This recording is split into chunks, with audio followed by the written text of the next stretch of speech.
Yeah, I can hear you. Michael. Call the January 18th Common Council meeting order. Madam Clerk, please call the roll. Mayor Olson. Here. Alderman Holford. Here. Alderman Mayor. Here. Alderwoman Wilhelm. Here. Alderwoman Hanneman. Here. Alderman Barber. Aye. Alderman Nelson. Here. We have a quorum. Please rise, join the Pledge of Allegiance. I pledge allegiance to the flag of the United States of America and to the republic for which it stands, one nation, under God, indivisible, with liberty and justice for all.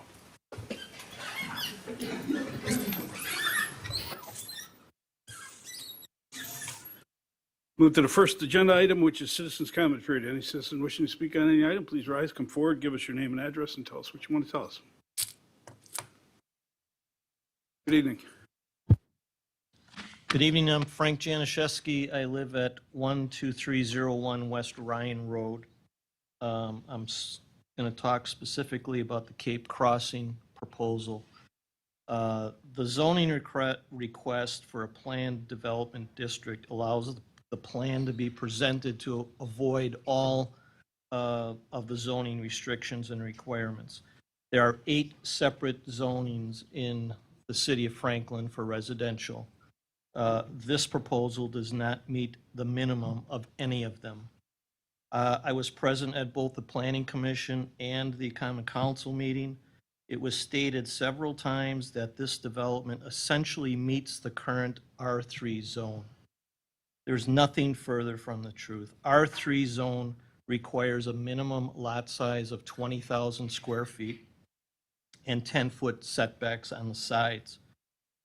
Of the 142 lots proposed in this development, exactly 0 reach even the minimum size. The densest allowable R6, which is what Ryan Meadows was built under, 10 blocks to the east. Ryan Meadows has 79 lots and 3 points of entry. This proposal has 142 lots and 1 entry and exit point. R6 has a minimum lot requirement of 11,000 square feet. Of the 88 villa lots proposed, 49 do not even meet R6. Of the 54 proposed estate lots, 52 do not meet the minimum for R4, which is 16,000 square foot lots. The 7.5-foot setback ask is 90 inches. For example, if I was a 6-foot guy, which I would like to be a 6-foot guy, I could stand on my lot line, lay down, and touch my neighbor's house. That's 90 inches. That's, in my mind, ridiculous. An acre of land is 43,560 square feet. A quarter acre is 10,890 square feet. There are 49 lots under 10,000 square feet. I believe this is not representative of what kind of development we need. The developers have stated repeatedly that people want small lots and smaller houses. Well, that's an opinion. How about driving like a few blocks to the west and look at the 3 and 4 subdivisions that were developed in Muskego? They're all 1/3 to 2/3 acre lots and big houses. So that's the reality. That's not an opinion. My second point is the traffic issue. Everybody, I think, agrees that this section of Ryan Road is a narrow piece of road. It has next to nothing for shoulders, no sidewalks, and is very busy now because it's an easy cut through from North Cape to Loomis. Currently, there are 11 homes on that stretch in Franklin. I am one of them. And I'm not a traffic engineer, but I think I know my logic. And I assume that of these 11 houses on this stretch, a couple of them are people that are retired. I assume that maybe there are 3 trips in and out of those homes a day. So I would say, okay, 33 trips out of the 11 homes that are on the currently on that stretch. The 42 lots, in my guess, would support probably working parents and children.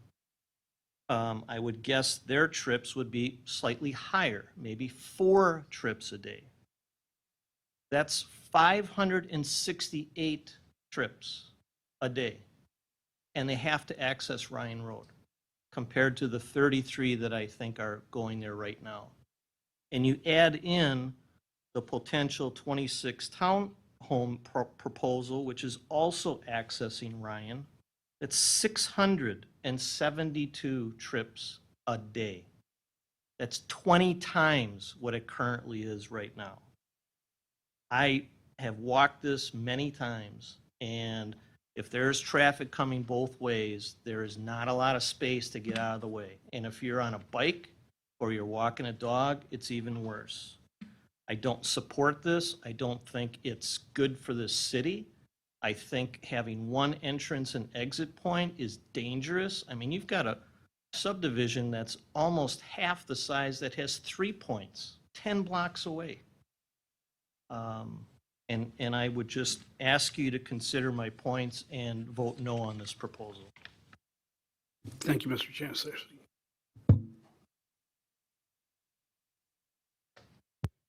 Yes, sir. Good evening. My name is Bill Donahue. I live at W124S9510 Weatherwood Circle in Muskego, 500 feet away from this property. I've been to several of the meetings and listened to them, and I guess I still have the same issue as you've just heard. And it really comes down to Ryan Road and the safety issue there. You know, we talked at the planning meeting, and at that time, the city engineer agreed. Yeah, there's safety issues on it today, and we don't know what to do with it. He also mentioned that Ryan Road is a main arterial. I'm like, well, that may be true where it's Highway 100. Where it is here, they may refer to it as a collector, but to me, it looks an awful lot like a local road. There's driveways coming to it, not subdivisions for the most part. So I think some of that should be considered as we go, because now we're saying we're going to put these 100 and some odd houses on there and have them go just to that.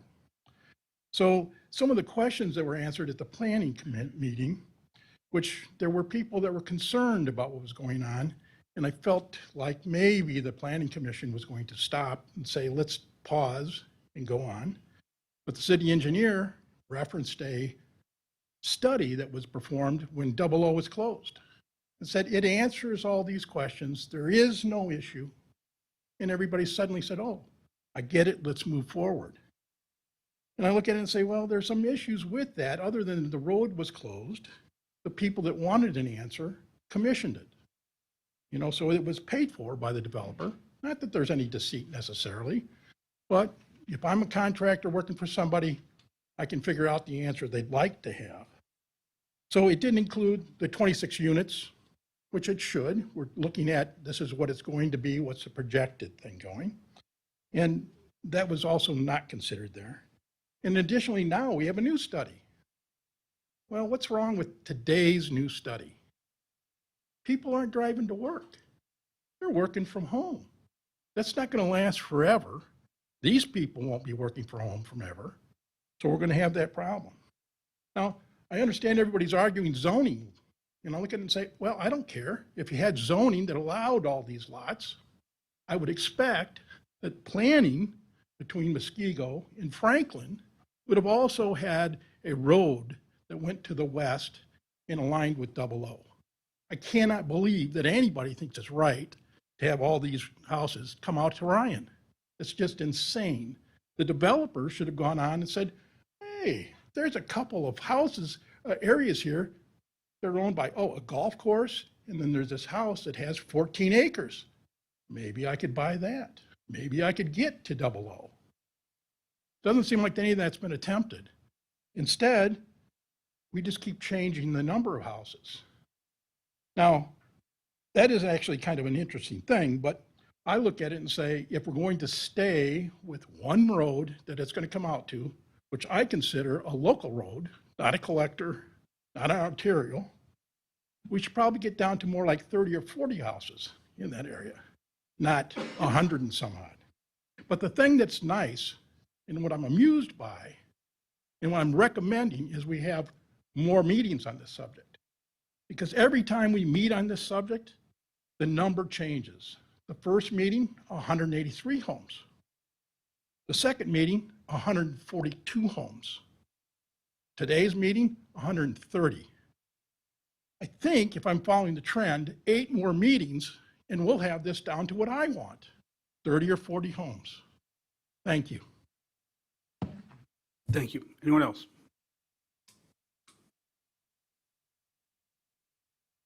Mr. Rivera. It's Marcelino Rivera III, aldermanic candidate for District 5. I just want to share some of my thinking, and this comes from my past experiences as a volunteer firefighter and first responder. So I'm sure the chief and Alderman Mayor can also enforce that this is something that comes from a firefighting background, which is it's easier to fire prevent than it is to firefight.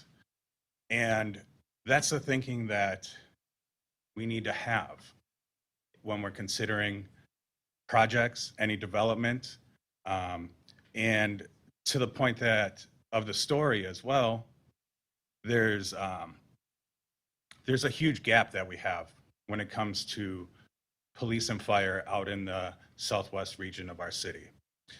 There's been a lot of developments that have come and just been just nonstop, back to back to back, without a lot of time. So I think that we should listen to the community, and we should listen to the citizens and hear what they have to say. They're not dumb. They have a lot of information. Just the 2 speakers that were before me shared a lot of critical facts. And so I just wish and hope that you guys would consider those facts and the facts coming from your constituents and your citizens that you're supposed to be standing up for. So I have a campaign to get to and run. Thank you. Have a good night. Thank you. Anyone else? Mr. Bennett, good evening. Tom Benning, 11720 West Ryan Road. I was thinking about this for the last couple of weeks since the last meeting on this proposal. So I made some bullet points so I wouldn't forget. The more I thought about it, the city really has nothing to gain from this project because of the impacts it would have on the city as a whole. So for the city to allow such a dense project like this to go ahead, instead of the usual nice Franklin neighborhood with a bigger home on a bigger lot, I can't understand that. If you look at the taxes you would get from a bigger home on a bigger lot compared to a bunch of these little homes, the ratio is like a 2-to-1 with a third of the impact. That's a no-brainer. And the city is in the driver's seat here. The developer stated at the last meeting, well, those kind of houses sell. Well, this is Franklin. Houses sell, they don't stay on the market. They're gone. You list a house, it's gone. People are trying to get in here just for our school district. Big, small, doesn't matter what size home. So why would the city allow something like this when they can have a nicer development with the same tax revenue with a third of the impact? And as my neighbor stated, the traffic situation is a huge issue. And I don't care what anybody says, unless you actually live on that road and witness it, you have the morning rush and you have the evening rush. And people from Muskego use that as a cut through. People coming from the east, from the Franklin Industrial Park, use it as a cut through. And you want to add that many more cars to it, that would be insane. So I would ask you to really consider that when making this decision, because this is actually a very pristine piece of land with a very delicate ecosystem behind it. It's basically a sanctuary for migrating birds in the back. And once it's gone, it's gone. Please don't do something that you're going to regret later on. Thank you. Thank you. Anyone else?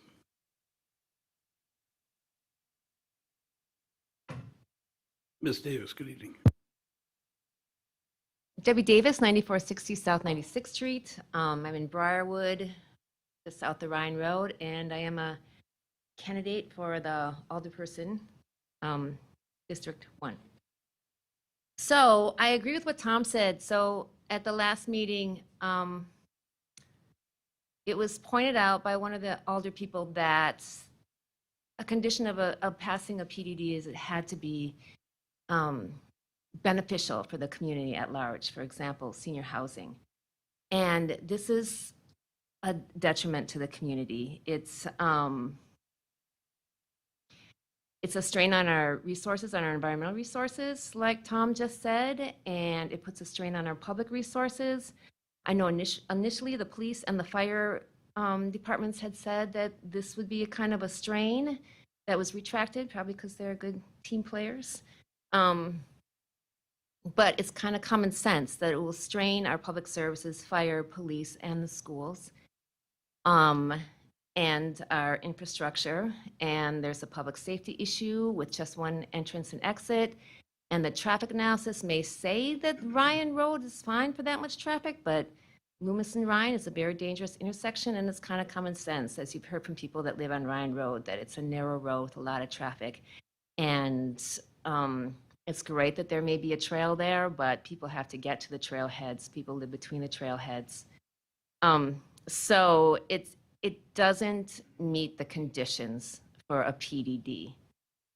It's only, forgive me, but it's only, I mean, I'm glad there's developers that want to develop Franklin, and I would love for more people to move here and enjoy our school system, but it's for the convenience of the developers and not for our community. And then another neighbor, so at the planning commission meetings and the common council meetings, everyone who has spoken, 9 people at the last meeting, has spoken against this proposal. Every single one, including the immediate neighbors, 3 immediate neighbors to the property, including our state representative. And one of our neighbors jokingly said tonight that maybe we need more meetings. And actually we do need another meeting based on protocol, because the developers, I'm grateful they lowered the number, but that would necessitate, I believe, a new plan. That'd be a new plan, and that you would need a new planning commission meeting for that. So one, because the numbers had changed, so it's a new proposal, but also because we asked for specific information. And a lot of the information that we asked for, the alder people and representing the constituents' interests and concerns, was submitted to the city, but not to the decision makers, not to the constituents, and not to the alder people. So we don't have access, we weren't given access to the stormwater plans or the grading or the changes to the roads for the entrance and exit lanes or the soil studies. Those are all things that people on the Plan Commission should have and that you all should have before making a decision. So as I said last time, that, you know, really my first choice, and I think everyone who has spoken at these previous meetings, I think the position has been this doesn't meet the standards of a PDD because the lots are too small and the land is too sensitive and the road is too narrow and there's only one exit and entrance. But at the very least, I would prefer that it gets voted down, but at the very least, it should go back to the Plan Commission so that we can have a very thorough process of looking at the materials to see what the plans are for stormwater runoff and everything that we asked about previously. So if you're not ready to vote it down, I would request that it goes down back to the Plan Commission so that this project can be more carefully studied. Thank you. Thank you. Anyone else?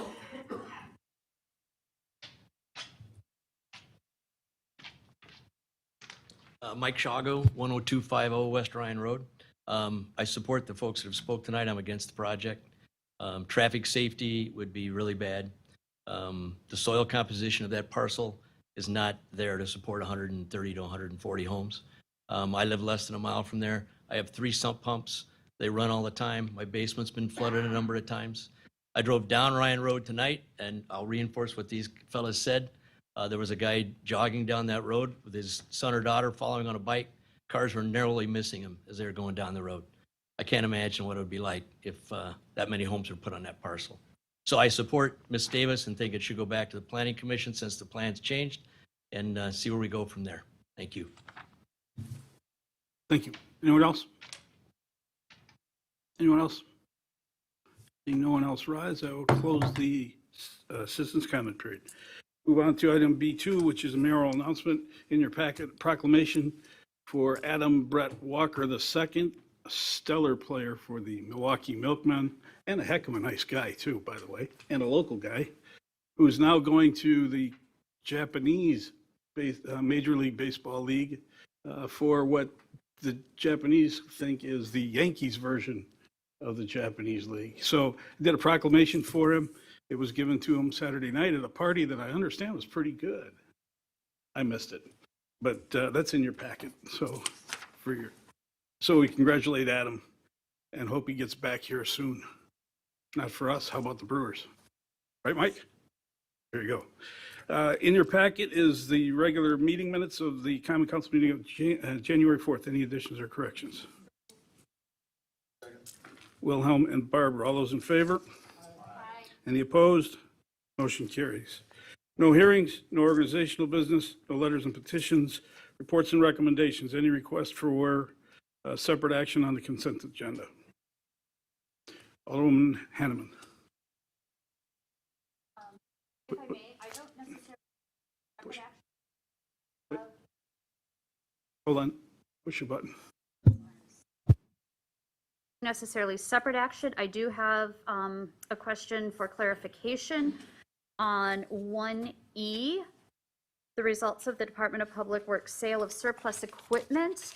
And I'm only wondering the difference, and it is for review only, but we're only showing the $8,439.88.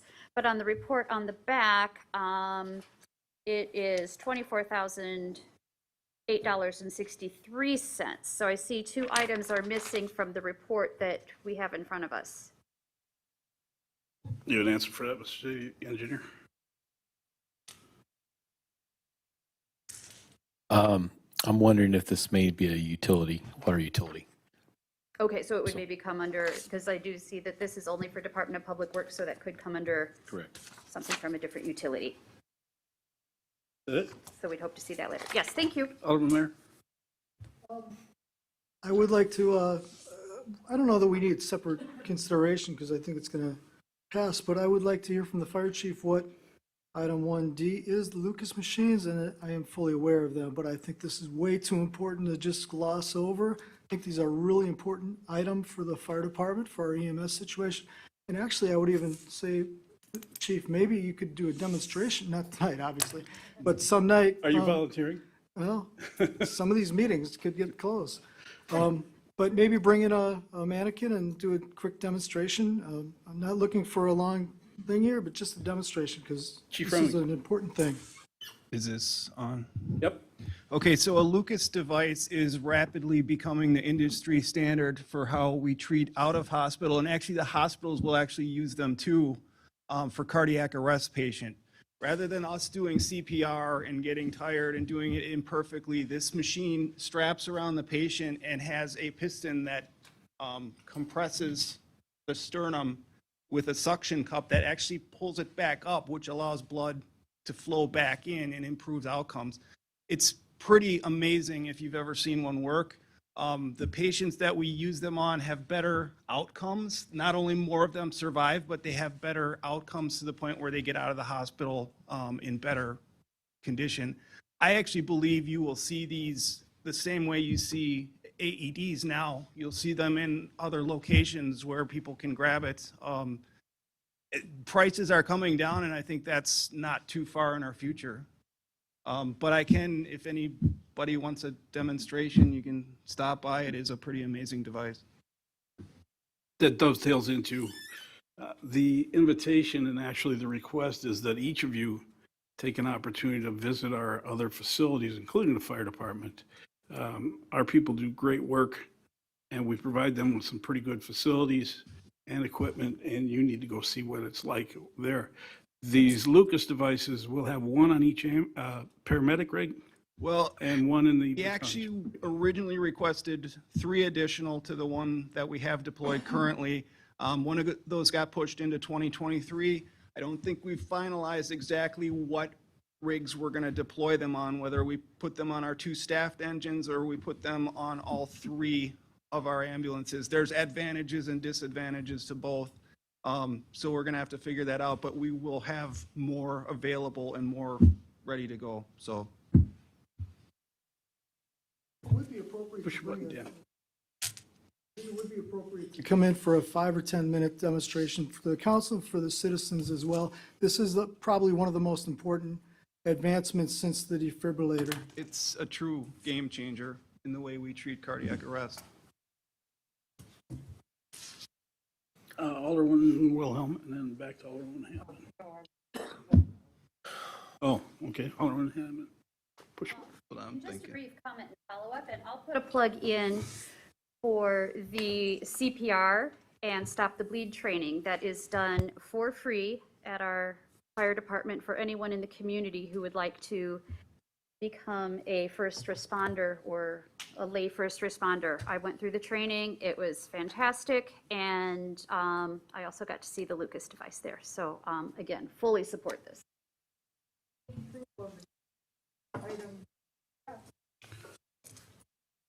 Wilhelm and Alderman Hope for approval and second.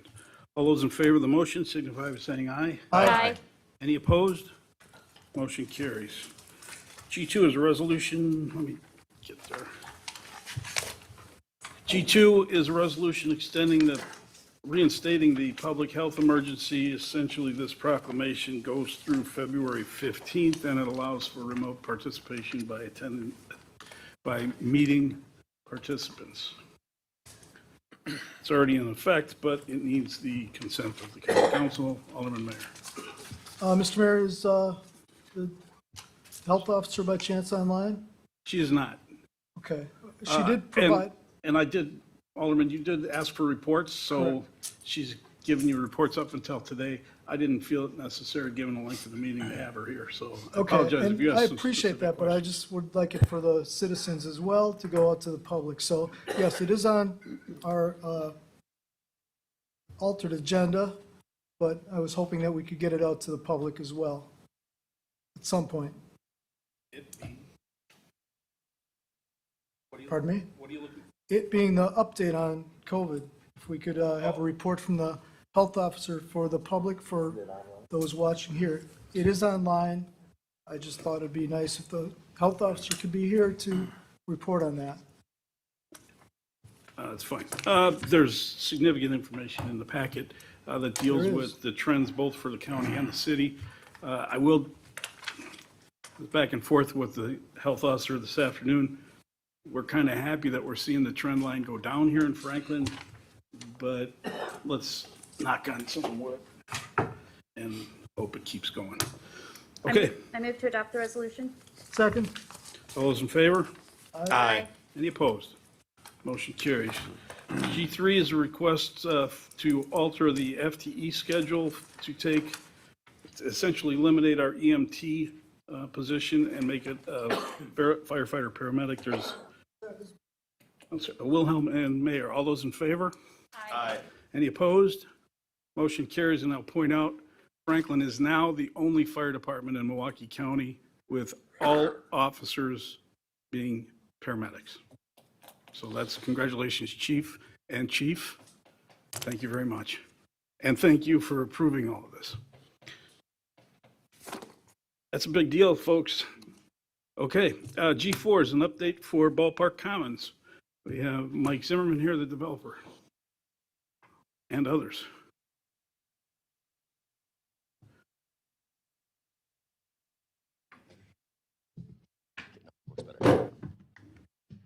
do the name and address though.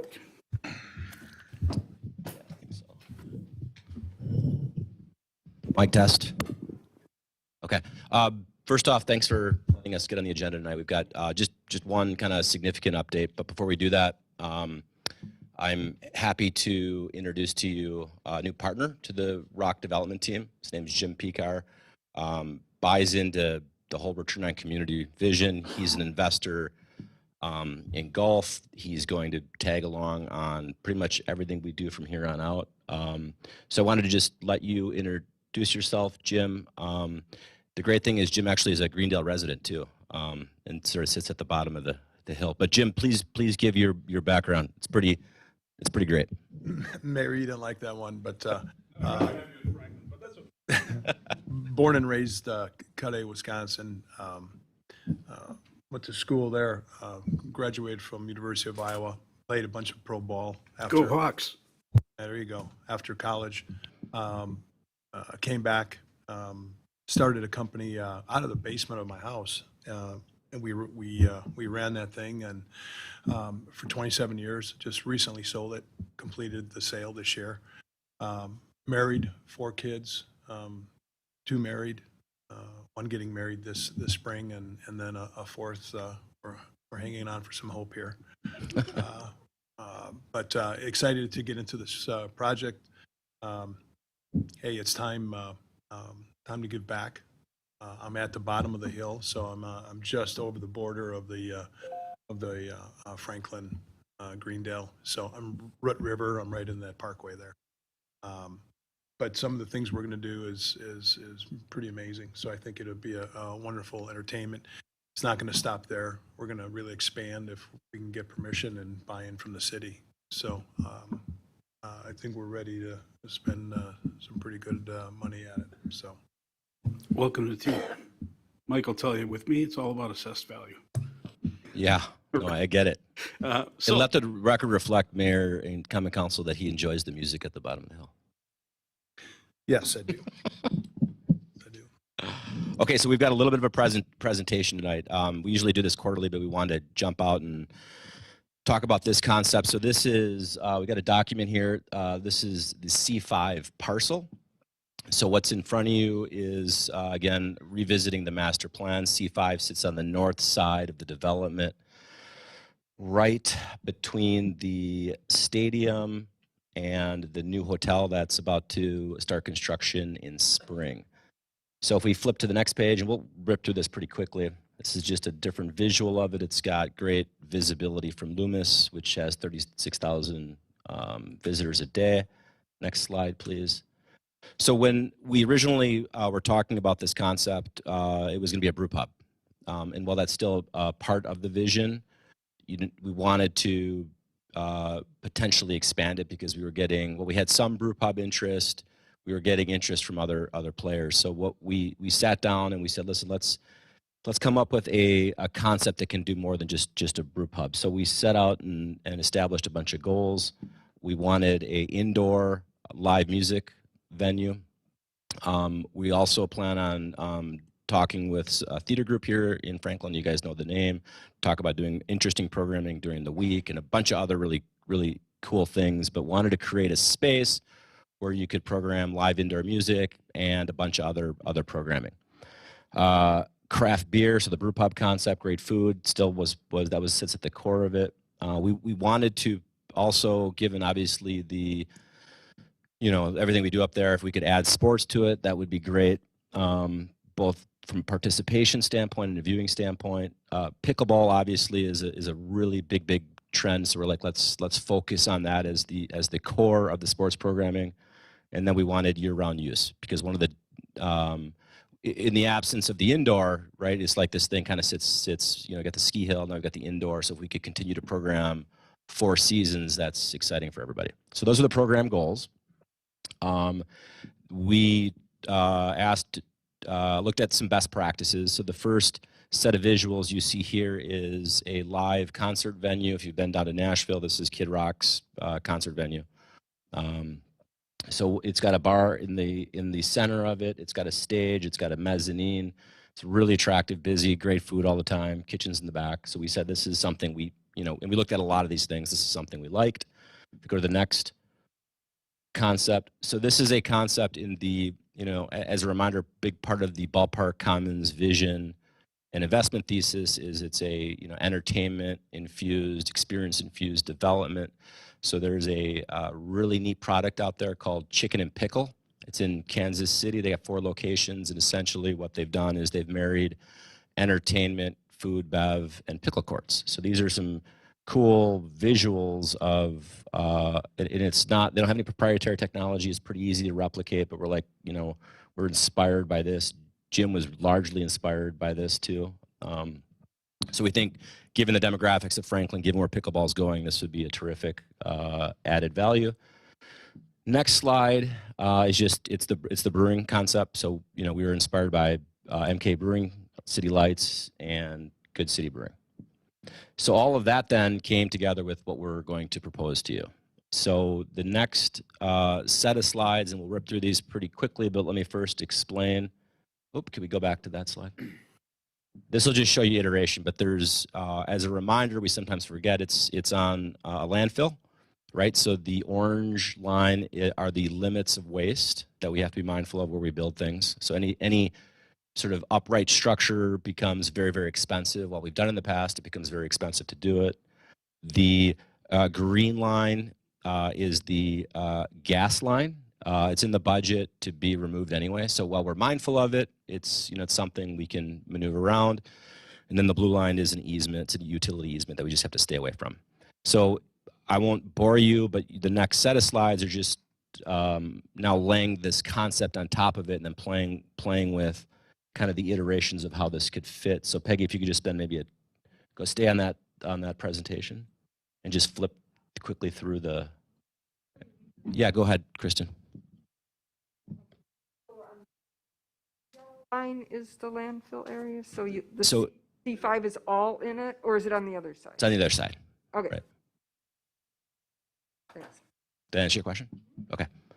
So then this is chicken and pickle. This just gives you a flavor of size, and if we were to take, yeah, something like that. We're still debating the food choice, but this is if we took that concept and just dumped it there. So we had to then play with this. So just if we clip through the iterations of it, you'll see just different ways to lay it out. We eventually land on the last one. And Glenn, this is just to show you we didn't wing it. We actually did some work here. So, but when we go to planning, we'll go through all this detail. So this is then the concept review. So the working title, we haven't landed on it, but it's called Rockin' Pickle. And the rockin' part is just, it's the indoor kind of concert venue.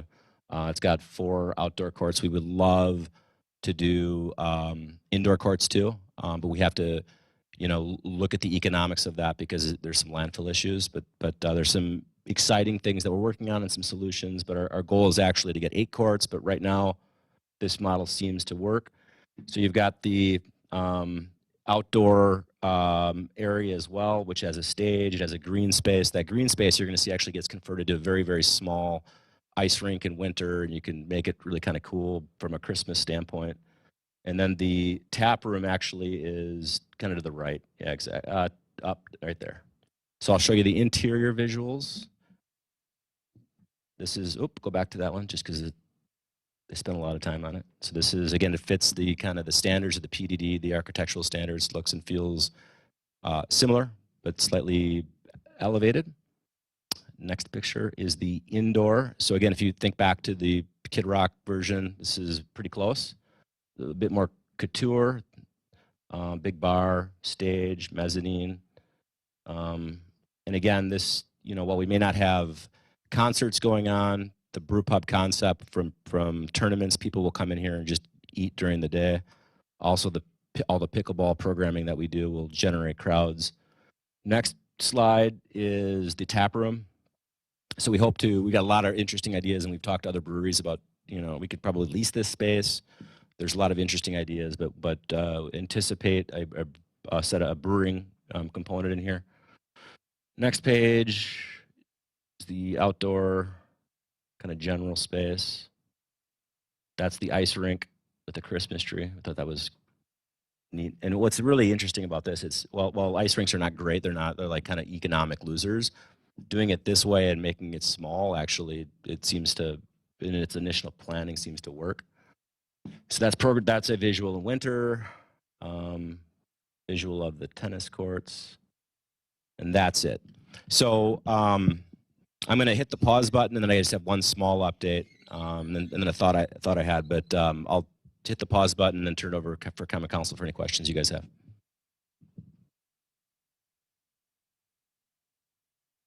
I like it. Okay, great. So in terms of timeline, obviously we know what steps we've got to go through, starting with planning, but we're hoping to get in ground like summer. And I'm completely mindful of the TIF schedule. Hanneman, then Barber, then All right. Wilhelm. Am I on? Yeah. Thank you. Yeah, this looks awesome.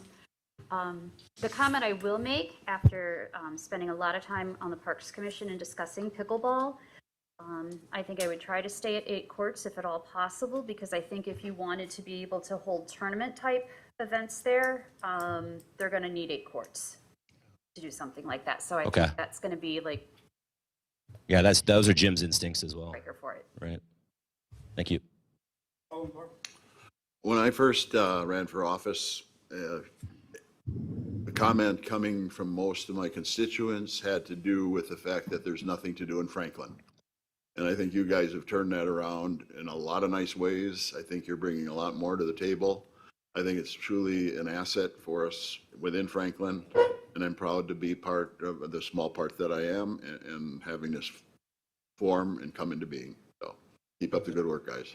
Appreciate that. When the meeting started, all the negative stuff about developers made me a little worried, but I appreciate the comment.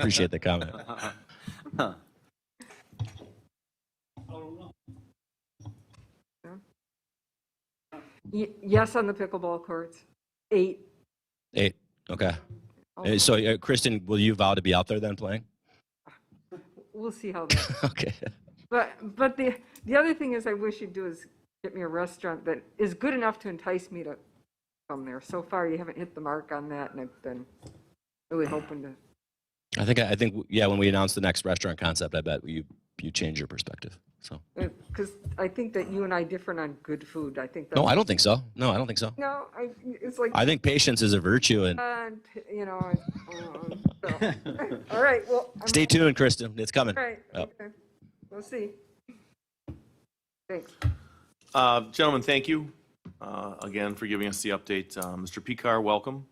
In relation to Bob Picard from the Sheriff's Department? Cousin. Cousin, okay. Cousin. Very good. I like the concept. I like the energy. I like the relevancy with things that you're bringing to the table, and excellent. Thank you. Right. Mike? Just two closing remarks. First, I want to thank John, Alderman Nelson, for coming out Saturday.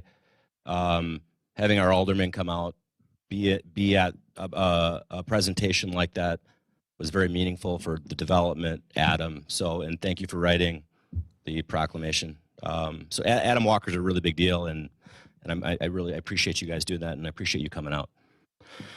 Second, after listening to, and I appreciate you, I had no clue about this. What is this unit called that the fire department is getting? The Lucas unit. I didn't know what that was, but now I do. And what I do recall vividly this past spring is a game, a Rock League baseball game. One of our 62-year-old, I think he was like 72, he passed away. He had a heart attack on the field. He crossed home, then he decided to pass, so at least he hung in there for a little bit. But we didn't have that unit. So if we're going to buy one, count us in. I don't know how we do that. But we're going to buy one of those things because we believe in it just for the stuff that we do up at the Rock. So I was compelled, and I appreciate you for bringing that up. So we're gonna pitch in for one, and hopefully that's helpful for the city. So Talk to the chief. We'll do. It's a great device. How much did you say? Oh, we were told 15. Adam said 15. So maybe we buy 2. Sure, whatever. We're in. So. There's a story that one of our retired assistant chiefs tells us from his experience in Big Bend. He had a patient done. Yeah. Right? They put the Lucas on them, put them in the, did all the other stuff they do. Put him in the ambulance. The guy woke up and started talking to him. Yeah. All the way to the hospital, and he walked out of the hospital. It's huge. So anyway, thanks about that. Okay, one more update, I'm sorry. So we also have a boutique hotel that's going to be taking our one space. So we verbalized that deal. It was at Jim Friday. So we want that fast track too. So that's going to hopefully, we're looking to start construction this summer as well. The southwest corner of Ballpark Drive and Right next to Velo Village, right in that corner. So it'll be, and it's, what's great about it, it's in Sheboygan. The visuals, ironically, we don't have to waste a lot of time coming up with the concept. It's already kind of in ground. So we'll show you the visuals, but that'll be up next as well. And then I'm just left with M1. well, you knew I was going to say that. Thank you, Mike. Appreciate it. Jim, welcome. Thank you. Steve, nice to talk to you. Hey, I'm quiet once in a while. Yeah, that was impressive. Thanks, guys. I didn't want to have to say I'm a candidate for office. Steve? That was a bunch of good news. Alderman Barber.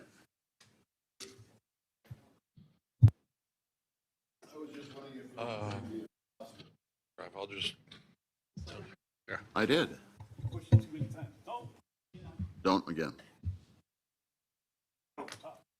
I'm just wondering if there wouldn't be a price break with quantity, and especially if we included the 2003 one in this contract for delivery in 2003, if there's not something that we can do to reduce the price on that.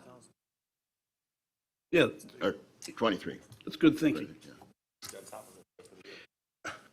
Okay, so tonight's a development night. We're about to hear about a project that came to us, frankly, from M7. First time we had a project with M7 that came to fruition, and M7 worked hard on it, and we're really pleased that we were able to get it worked out. And this is an exciting company with a great product, and they speak a little weird language once in a while, but Steve Douglas from Saputo. Yeah, thank you very much, Mayor, and thank you for the opportunity to take you through what we want to do. So first, apologize for my voice.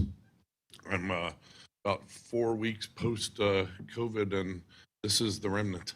So for that, I apologize. But I'm going to give you a little bit about Saputo, a little bit about the project.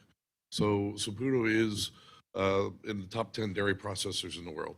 We're the third largest dairy manufacturer in the U.S., cheese manufacturer, as well as doing ESL and aseptic milk and ice cream mixes and the like.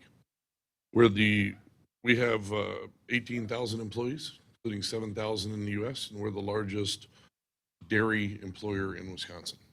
So we have 9 plants in Wisconsin, and as well as plants in California, and basically ringing the country to supply fluid closer to the population. One of the things that struck us as an industry and as an employer and a processor over the last few years is lack of ability to hire. So typically you manufacture dairy where milk is. And that's the simple math is it's a liquid, you've got to have it close to your processing plant. But retail and food service have demanded more and more that they don't want our bulk manufactured products. They want it cut, wrapped, packaged in the format that they demand.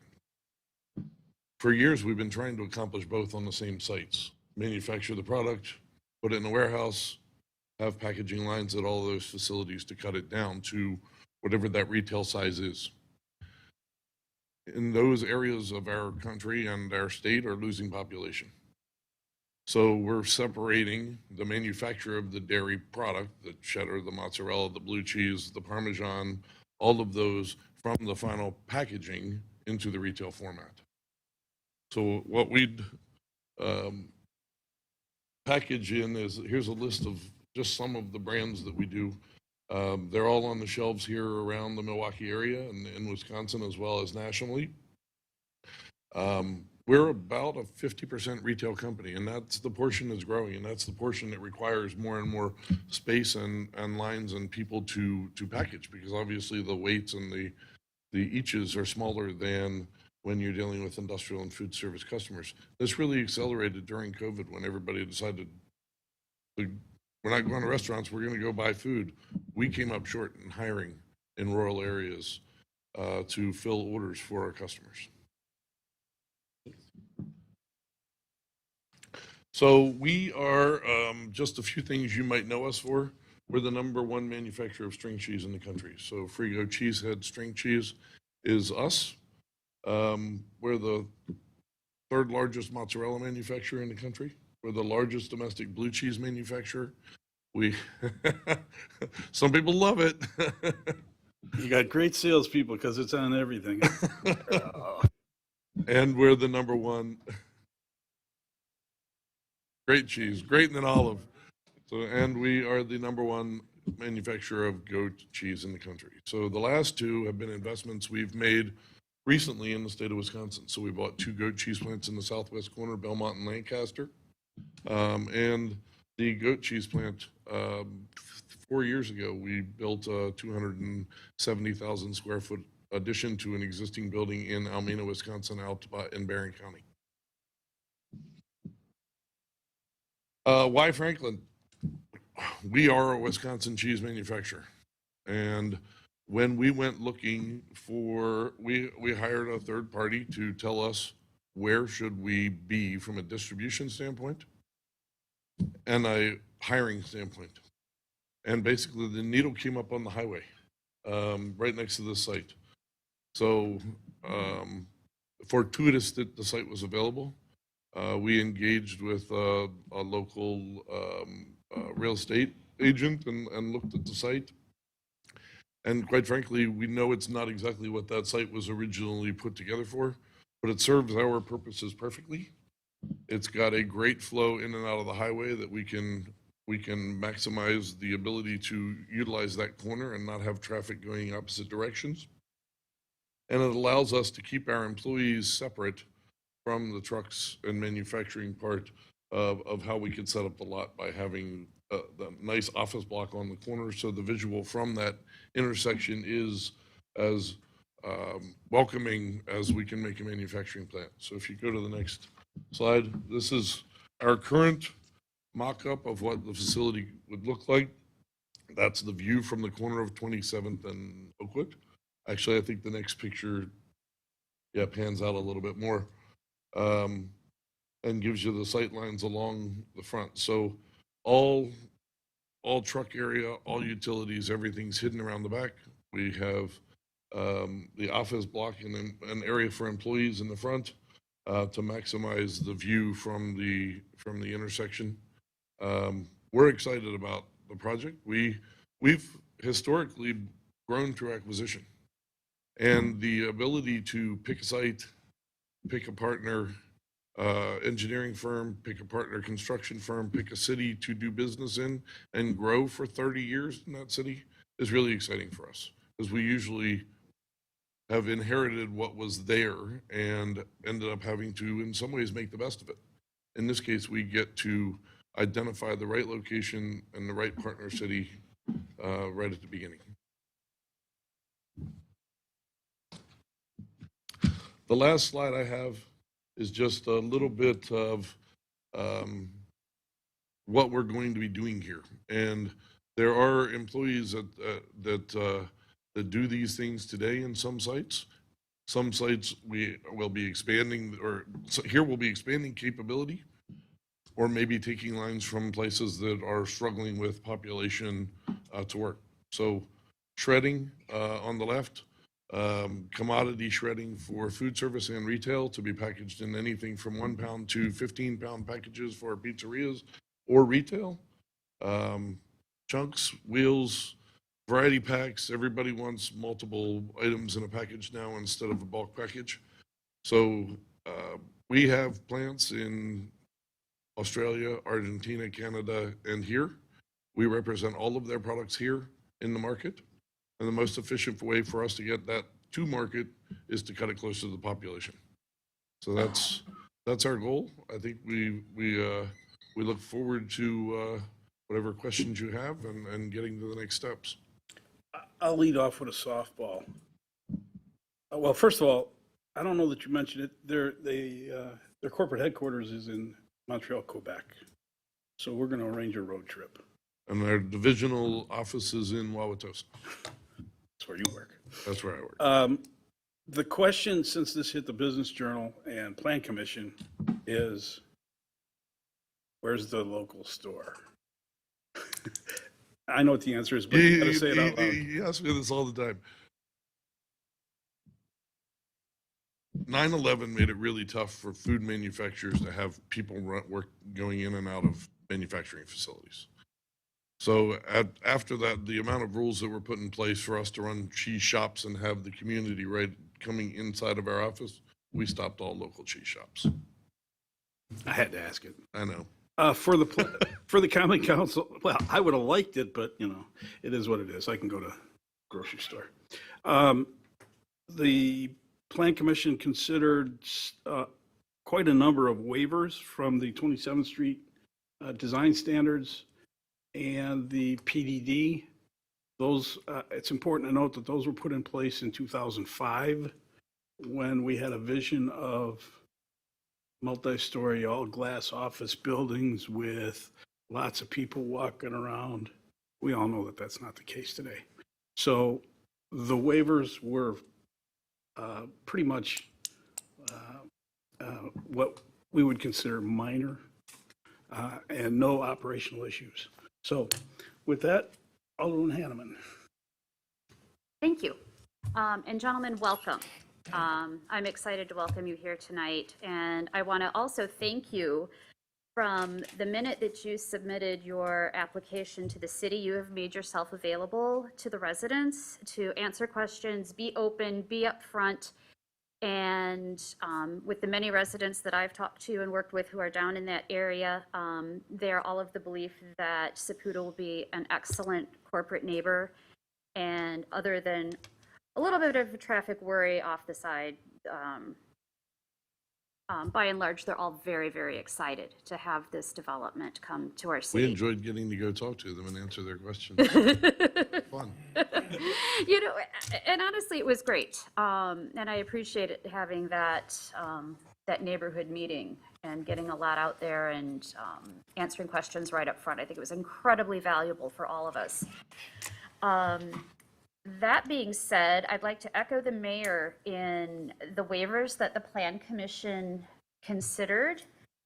By and large, they are aesthetic and they're very important in maintaining the safety of the food production. And that's a large reason why they had to ask for those waivers. I think one of the conversations that Steve, you and I had, you said, in how long is your career, you have never had a recall? I'm 29 years with Saputo and 15 years running their manufacturing facilities. And you've never had a recall and you're not ready to start? I'm not going to start now. You're not going to start now. No. So this will be state of the art. And I'm personally excited and happy to welcome you to the city. I've got one word for Steve, Limburger. What's your middle name? Not my favorite cheese. Oh, darn. Not my wife's either. Yeah. No, I think it's, from what I'm seeing in the plans and what the way it looks, I'm very pleased with that. I think it's going to be a great addition visually from the freeway and everybody else right in that corner. I think it's going to be an asset to the community. And I also like all your traffic patterns and what you're doing with that. So, so far I'm pleased with everything I'm seeing. Great. We, honestly, if we were in Almena, Wisconsin, in the middle of 600 acres, we'd put up a big concrete box. But we want to be a partner to the city. We want to be recognized as that. So we've done what we can to make it visually appealing as a factory. Aesthetically, I like it. Alderman Nelson, then the back. Good evening, gentlemen, and thank you. Reviewing it, just a couple quick things for those that are listening and chiming in. What do you estimate the number of employees that you're going to have at this plant? 600. 600. So 600 employees. Okay, great. And what do you anticipate the average wage to be? There'll be different wage grades with the average starting wage being over $20 an hour with full benefits. Full benefits and over $20 an hour to start. Yes. What do you anticipate the higher end to be? We'll have managerial jobs all the way up into the mid six figures. Mid six figures and, okay. And I would just ask that one of the things that I would like to, this is just throwing it out there to all the business owners and business, you know, you're gonna be looking for a lot of employees. Do you also have seasonal help? Or is this a We try part-time not help? to, because from a food safety standpoint and a health and safety standpoint, it is mechanical equipment. Mhm. We prefer to have same workers 52 weeks a year. And there are times when business is a little lighter, a little heavier, and we try to manage through inventory instead of managing through our employee schedules. Okay, thank you. Oh, excuse me, Kristen. One other set of numbers questions. What is the size of the building? Just over 300,000 square feet. And you, You're calling it 310, we're calling it 340 because of the second floor, but the ground platform is 310,000 square feet. we haven't started talking yet. And the estimated cost of construction Just about 65 million. and the estimated, this is tough for you, estimated assessed value. I would say double that. Equipment's usually double the. That's personal property, so that's different, but a lot of money. More than $1 million an acre, put it that way. That's the threshold that we saw, yes. Yeah, that's for sure. And we're going to have more conversations about that. Alderman Wilhelm, thanks for letting me interrupt. Well, I think everyone's already addressed it and said a lot of things that I had questions about. Welcome. I'm actually more impressed than I thought I would be, so that's, I appreciate that. I think the building looks pretty good from the street. When I first saw it on paper, on flat paper, I thought, oh boy, that's kind of a lot out front, but I think you've done the right thing with it. I did listen to the Plan Commission. I was online listening to it, and there was just one outstanding question that I had, which I wasn't really able to get from this without comparing the answers with the plans. So maybe you can, maybe your engineer.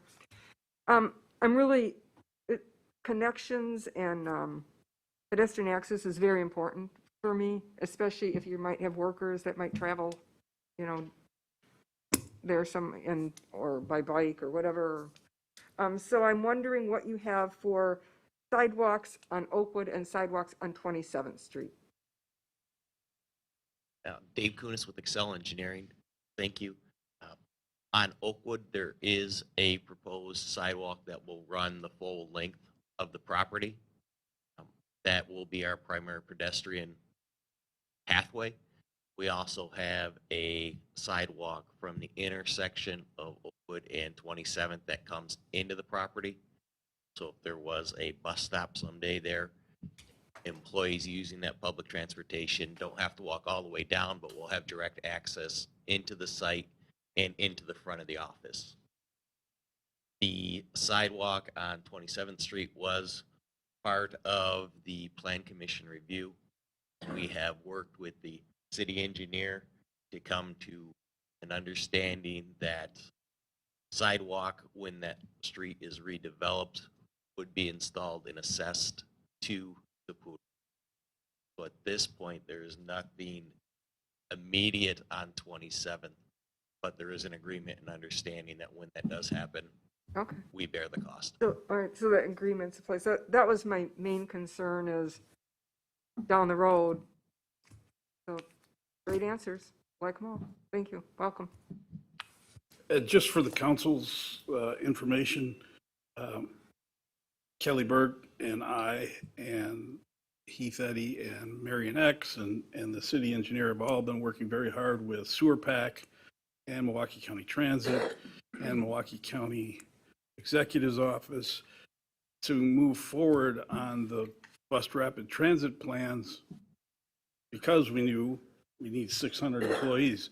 We don't have 600 employees in the city of Franklin, so we got to help.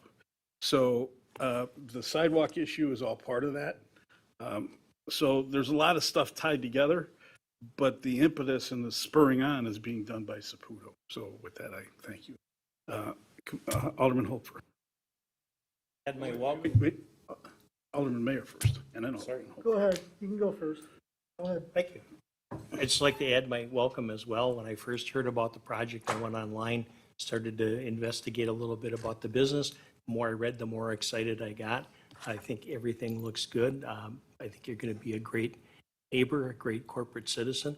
The question I have is, do you have any sustainable initiatives or programs in your process? Lots of them. From the standpoint of, like lead building, no, not from a manufacturing facility, but all of the equipment that we put in, from the lighting to the equipment, the motors, and is all the most efficient we can do, because Saputo's released the Saputo Promise. We did it 2 years ago. It's for 2025, where there's a series of them, but we've committed to reducing our electrical usage, our water usage, our emissions by 25% by 2025. This building is actually a big piece of that, so that we can consolidate a lot of independent pieces of lines that take up square footage in other places in one place and drive that efficiency. Very good, thank you. Once again, welcome. Before I heard of you guys here, before I've heard of your cheese, I was in a community up north, and I can't remember the name of the community right now, but one of your plants was the mainstay of their entire town, and they spoke extremely highly of you. So when then I heard you were coming here, I thought, well, that's great. Welcome. I'll try not to repeat what's been said already, but you mentioned the shredding operation. Is that what you do here? What products are you getting in, and what products are you putting out, and what is a conversion facility? We would have near about 440 source materials. So the biggest ones would be mozzarellas, cheddars, parmesans, romanos, but all shapes, formats, manufactured by us, our other companies, or we're the largest importer of cheese in the country as well, that we package then and resell at retail. So literally 440 cheese types coming in. Okay, so you take the cheese types in and you repackage it. Bulk format. Okay, And cut them down and repackage them. so you're not producing cheese at this site? No, Okay. 3 shifts? 3 shifts. Okay, thank you. We have actually, yes, 3 shifts. Obviously, office days, and then we have some lines that would be 2 shifts, some would be 3, depending on the demand. Sure, for but that. you're open, you're running 24 hours a day? Absolutely. Yep. Yes. And I'd just like to make an additional comment following up on something you just said, Alderman Mayor, is that some of these cheese plants you have are the mainstays of these communities. And one of the points that you made to me is the building of this facility and bringing in 600 jobs does not mean the loss of jobs necessarily in those smaller towns. There may have to be some relocations here or there, but this is not of an in lieu of. This is something you need to be able to meet your demand. There may be some shifting of where our assets are, but we're focused on growing our packaging capabilities in Wisconsin. Is there a motion to approve the resolution? I move to approve the resolution. It first. All right, let's do it this way. Alderwoman Hanneman made the motion, and it was unanimously seconded. Let's do this because it's nice. Let's do a roll call. I want a clarification. I on had the second on it. We'll give it to Alderman Wilhelm. All right, Madam Clerk. Alderman Holfer. Aye. Alderman Mayor. Aye. Alderwoman Wilhelm. Aye. Alderwoman Hanneman. Aye. Alderman Barber. Aye. Alderman Nelson. Aye. Motion carries 6 ayes, no noes, no absence, no abstentions. I told you. Thank you very much. Good job. Thank you. And when's groundbreaking? As soon as the thaws happens, we'll You know, they're moving dirt right behind you already. we got a little prep work. Come We on. just got to this step. Congratulations, Steve. Thanks. Thank you very much. Offers me the opportunity. This is 310,000 square feet. This now means that we've approved as a body 1,700,000 square feet in that corner. That's big deal. That's a big deal, and thank you very much. Okay, move on to G6, an ordinance to create a subdivision called Cape Crossing. Who's doing this? And the developer. Who from staff is doing this?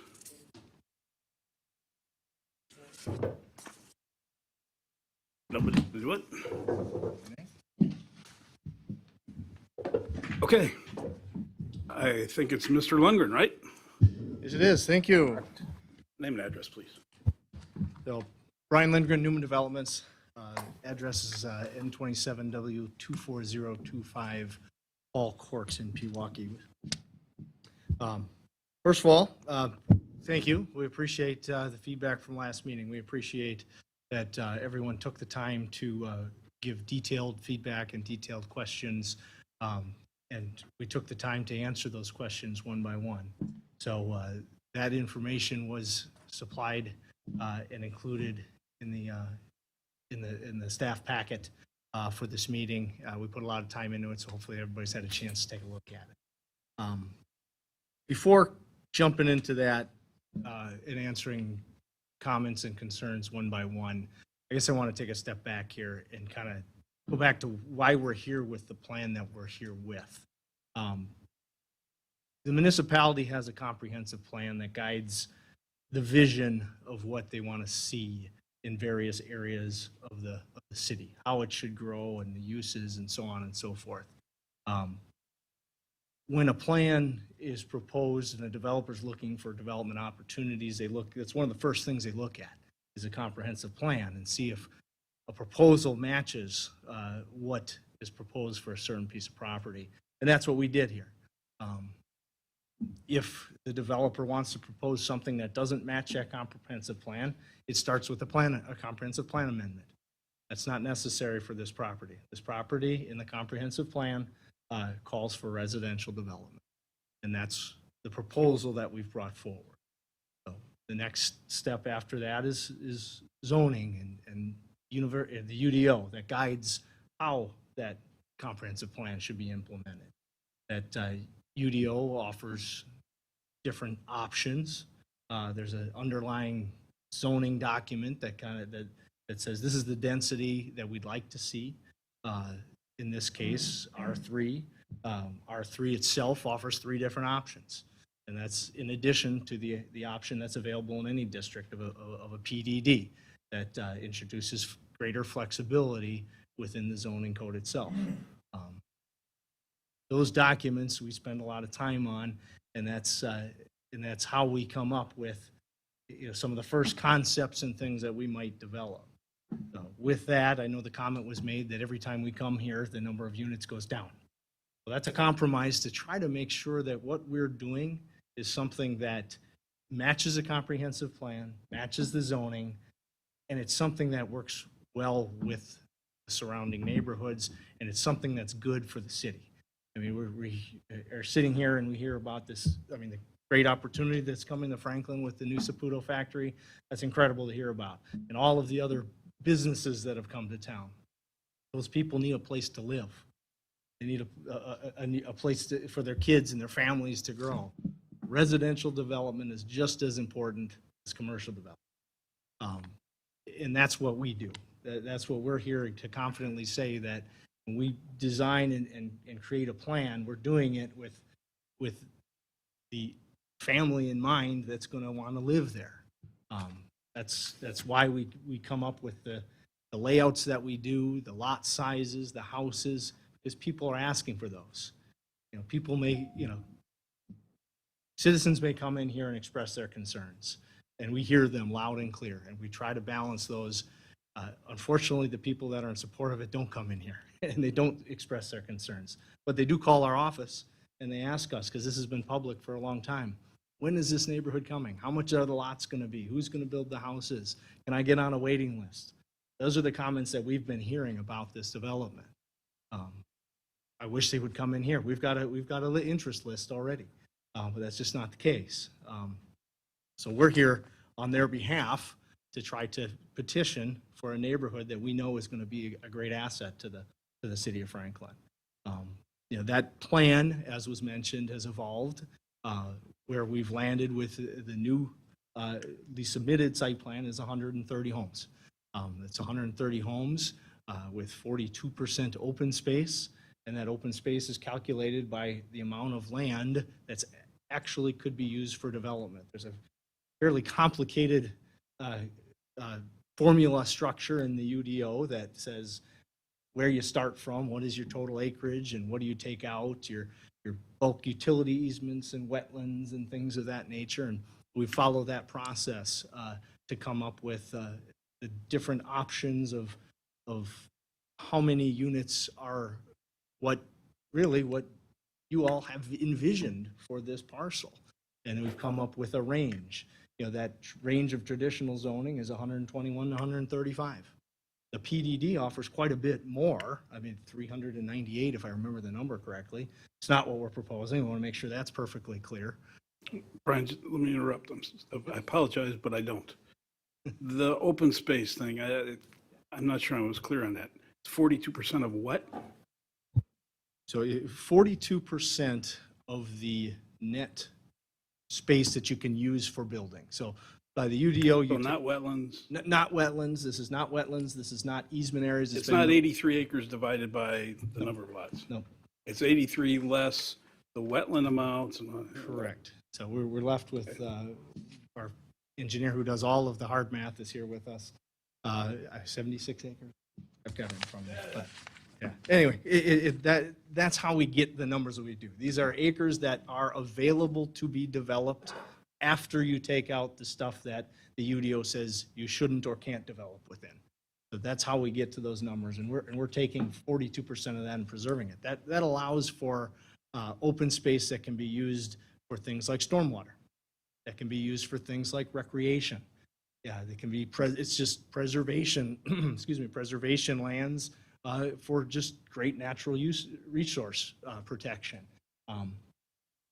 The idea of our PDD in clustering homes into smaller lot sizes and smaller widths of lot frontages is really to preserve that space and provide great green spaces and ability to use those spaces for other things than just somebody's side yard or front yard or backyard, because that's not where people spend their time. I'm sorry, not in their side yards or front yards. They spend it in their backyards, or they want to spend it in their community walking around. So that's how we landed in the place that we landed.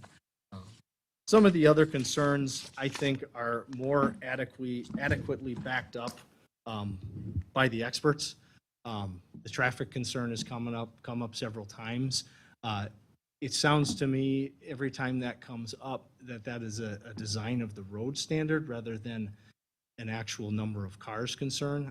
I will absolutely agree that it's hard to walk on a road with no shoulder. Any car that drives by you is going to give you a bit of a fright. The great thing about what's projected only in this neighborhood, but in this area, is the ability for people to get off the road, is to get on the bike path, the multi-use path. We'll have sidewalks throughout the neighborhood. We'll have asphalt paths in the neighborhood, places where people can walk far more safely than they can on Ryan Road. But the simple facts of the traffic study say that right now Ryan Road is operating at 9% of capacity. 9%. That's significantly lower than what it was designed for in terms of vehicles usage. So, yeah, with that said, I mean, we went through and we answered questions point by point. We feel that the neighborhood has been designed with the best interests of the community and safety in mind. The entrance has been vetted repeatedly. We've got a great dual entrance. Once you get in, there's 2 points everywhere. There's emergency access off to the corner. The location has been placed at the safest spot on Ryan Road. It's been looked at by staff, municipal services, the safety services, and generally agreed upon. As far as locations of services, that's a greater question that I can't answer, but it's a chicken and the egg thing. Does the fire department move first and then the people come, or the people come demanding the fire department to be closer to their services? This is an area of the city that has been designed and called for in the comp plan for further development, and generally that development drives other things like municipal service improvements.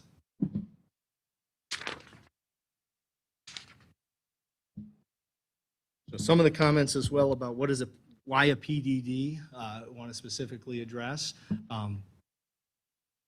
The conventional or traditional zoning options give limited flexibility.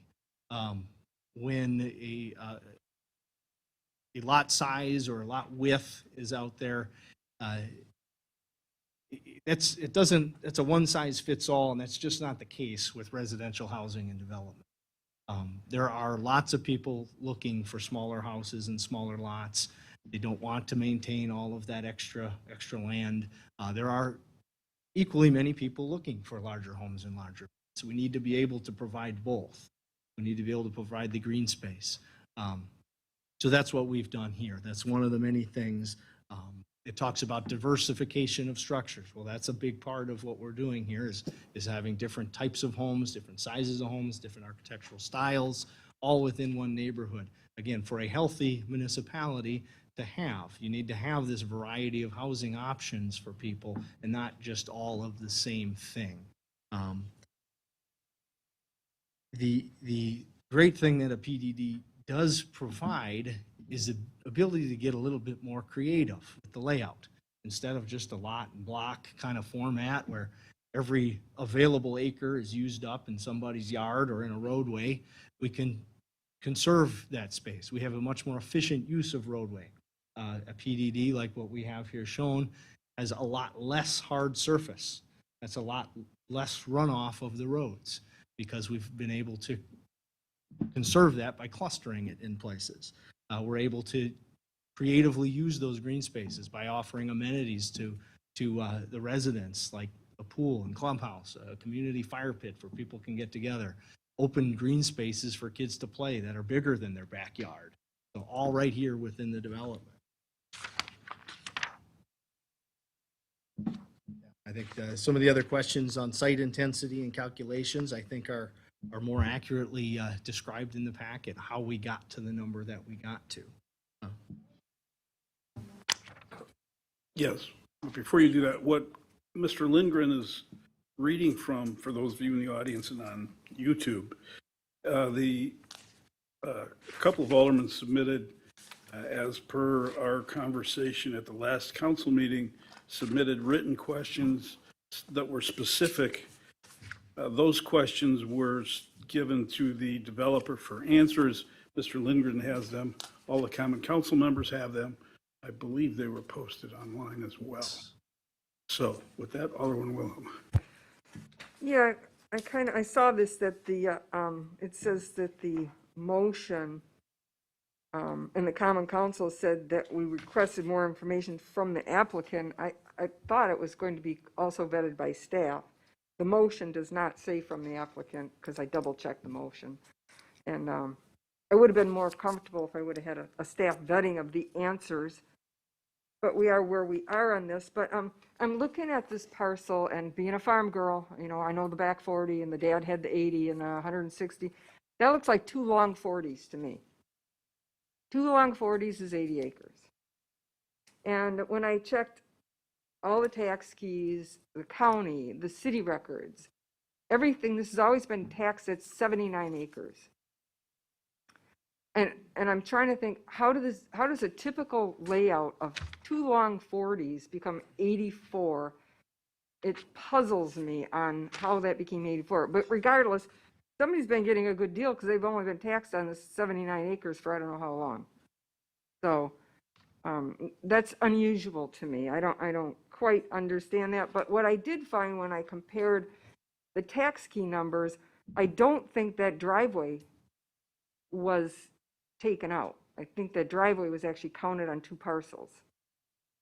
And so that probably is it could account for maybe some of that acreage, because it still doesn't make sense or add up. But And then the mayor had the conversation about 40% open space. So if we're talking, that's 84 acres, and I think he said 42 open space? 42%? 2%. So if that's 80 or 84 or whatever, or 80, that would be half of that, right down the middle of the driveway. What he's telling us is half of that is open space. Alderwoman, no, that's not what I'm saying It'd be at all. 50%. At all. Okay. Which is the reason I asked the question again. Well, that's why I want clarification. It's 40% of the available buildable land. Okay, And that's very, we got to be really clear, because that's how we get. that's why I'm asking the question. I understand. I'm not arguing with you or complaining about you. I'm just saying, that's why we got to be very clear, because people in the public take these things and all of a sudden they're gospel. They're incorrect. The correct answer is, as you now know, is 40% of the available buildable land. Okay, 40%. And then I thought on other developments in the past, we weren't allowed to use stormwater utilities as open space. But on this one, it appears we're now using stormwater utilities as open space. So you're taking. The stormwater, areas of the stormwater in the outlot, is in the open space. Yeah. And I've always, in the past, we've done it, because you can't walk. The ordinance allows it. Yeah. Okay, I couldn't find that where it allowed it, so.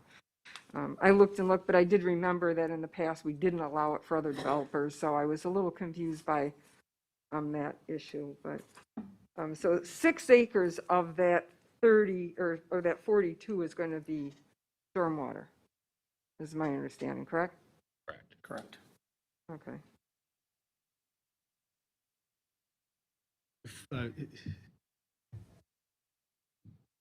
6 acres of 6 the acres 42%, the 42% is actually 32.58 acres, or 42% of the base site area, of which approximately 6 acres will be utilized as stormwater management ponds. Okay, so, and then I noticed that in the soils report, it said, it was kind of be very cautious, and then and this isn't in the report, but in my mind, the reduction in impervious surface is key to an open space development. Reduction in impervious surface. And that's exactly what this does. Right, So that's when what you we're put doing. in, as the density that you have, it doesn't really reduce impervious surfaces that much. but- This density in a traditional neighborhood would have a higher impervious surface than this same density in a PDD. I'm not a fan of PDDs. I think I said that before. I'm not a fan of PDDs, especially for residential development. And then I'm also, with the density that's here, which is higher than R3 would be, which is what it's owned. It's not. It's not. It's within the range of allowable. Well, it's on page 164. It says R3 conventional is 121 dwelling units. And then it says R3 open space is 135. Yep. Okay. That's option one. Yeah, There's an there's option 2 two. options within Right. that zoning. And and my statement refers to that R3 up there all by itself, R3 conventional, 121. That's what my statement refers to. And that's 0 open space then, too. Well, because the lots are bigger and there's more in each The individual R3 lot. conventional is 0% required open space, so you'll have a lot. I understand that. You'll have, the lots are bigger, you have the same percentage of impervious on those lots, so that was Brian's, comment about more impervious in the conventional. That's where that would come from. Right, you end up with larger lots and less homes. Well, the same amount of homes. Same amount of homes. 121 is not the same amount as 135 open space. Excuse me, I don't know where we're coming up with 121 homes.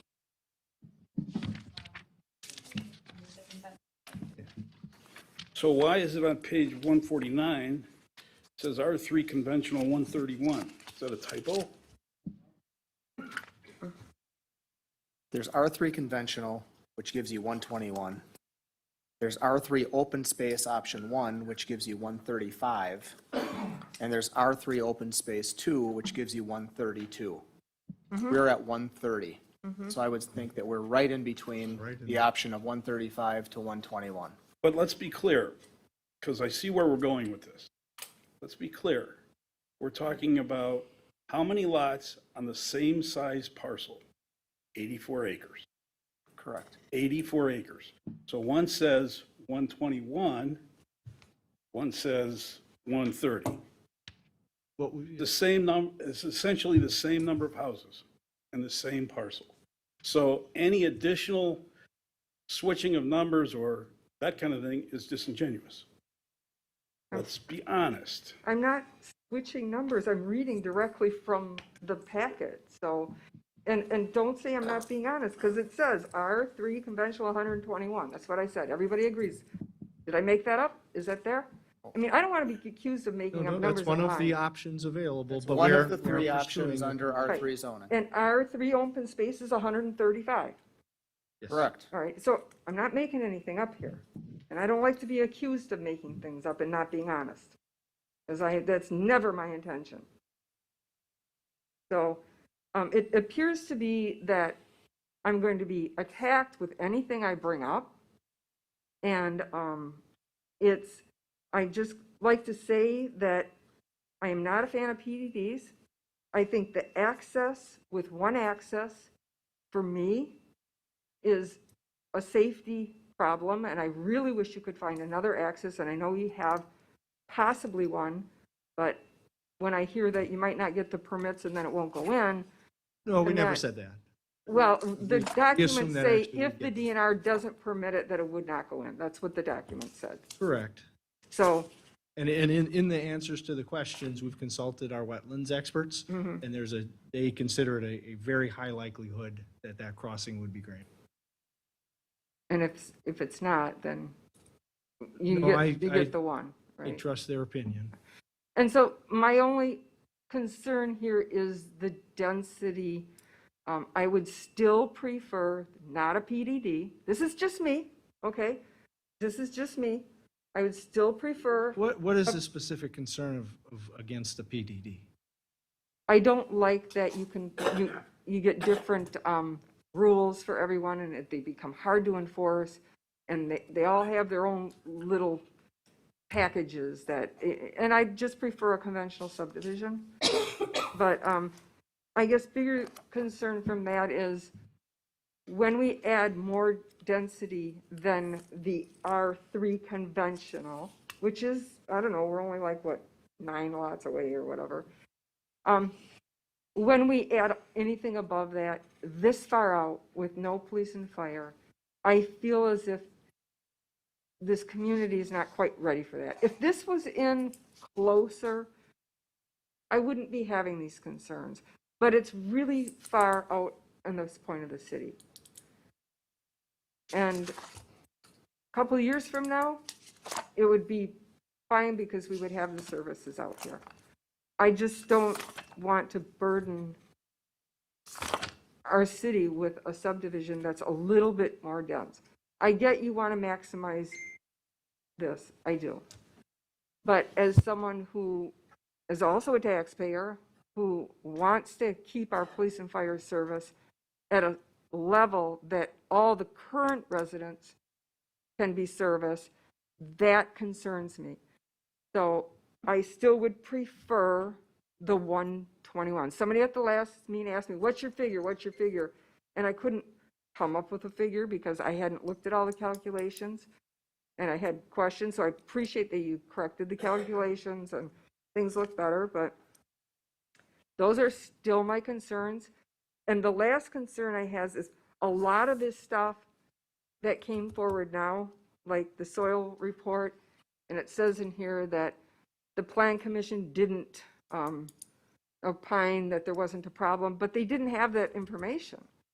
And I think that if you're going to have a public hearing and you're going to have information for the Plan Commission to make that decision, that was the time to have all that. And so I guess I kind of agree with someone who stood up here and said that maybe the plan commission should just revet those items. And that's where I'm gotta at. And say, I I'm done, and I'm disagree going to with turn that. over to Alderman Nelson because I did not mean to take the floor from him, especially this long, so go ahead. These, I just want to respond to that comment if I may for a second, please. The amount of information that we're providing here at a zoning hearing is not a requirement of any zoning approvals of a plan commission. The point in time which these soils get reviewed and approved is when the plat comes forward and when that's a typical point when the requirements of a plat is to provide some preliminary engineering and the feasibility is vetted. And again, that it's specifically written in the ordinance for that reason, that unless there's a documented negative, if you will, against the soils, it's assumed that the experts know best. That when they look at the soils and they provide their reports and say, this is how you do this and this is how you manage this, that's what we all follow. I just want to make sure that's on record, and that's what the soil reports and everything that was provided say. It doesn't surprise us one bit what they found. I guess I'll put it that way. We knew the soils were hydric and hydric inclusions. What that says is it doesn't say you cannot build or develop or do anything with those soils. It says these are a classification of soils that have to be dealt with in a certain manner. And that's what the report says. So we've done that testing and we're confident that those are going to be managed just as they are in other similar developments. Ryan Meadows, Rhinewood Manor, other areas that we've developed have the same classifications of soils. So, yeah, I'll shut my mouth. Alderman Nelson, then Alderman Holfer. All right, thank you, gentlemen, and it's exciting. I finally got a chance to say something here. Now, I forgot I was going to say, what item are we on? So, one of the things, gentlemen, that I'd like to always reiterate is the quality of product you put out, the quality of development we see. We heard before that gentlemen would like to see what the proof is at the end. And I think I know what I like at the end. There's a number of things that have changed from the onset. Okay? I appreciate and I've read a lot of responses to what the questions were. A lot of responses. I started digging into the report that was dated January 17th on the soils. Started looking through it and have no idea what I was looking at. So, well, I mean, it's a lot. There's a lot here. This is a huge decision for our city. Huge. It's got there's a lot of moving parts. This is a I'm not going to go down the density aisle at this point. That's been said. What I do think needs to take place is the fact that when Plan Commission initially saw this and the information they were given, the decisions they made were based on the information they had at hand. There has been some changes. We have professionals that are employed by the city that are on the Plan Commission or would come there, Mr. Eady, Mr. Morrow. We've got some very qualified people that sit on the Plan Commission that I would like to see have another kick at this. Okay? Hold on. You're jumping, you're waiting to jump at me. I can sense it. It's almost like well, fortunately for me, I've got the floor for a minute at least. And I would just like to see that. I don't think and I don't understand why there's this rush. And I guess that's one of the things that I'm looking at as a lifelong Franklin resident, knowing that I like the product you put out. I believe this is going to go. I believe this is going to be a great thing for the city. I just want to make sure that we've got everything I's dotted, T's crossed. And I don't see what the problem would be if we referred it back to plan, not this Thursday, but next meeting that comes up, to have them take a look at things, that we can have our resident experts take a look at what the newest information is and go from there. I'd like to make that motion to go back to Plan Commission and for further review.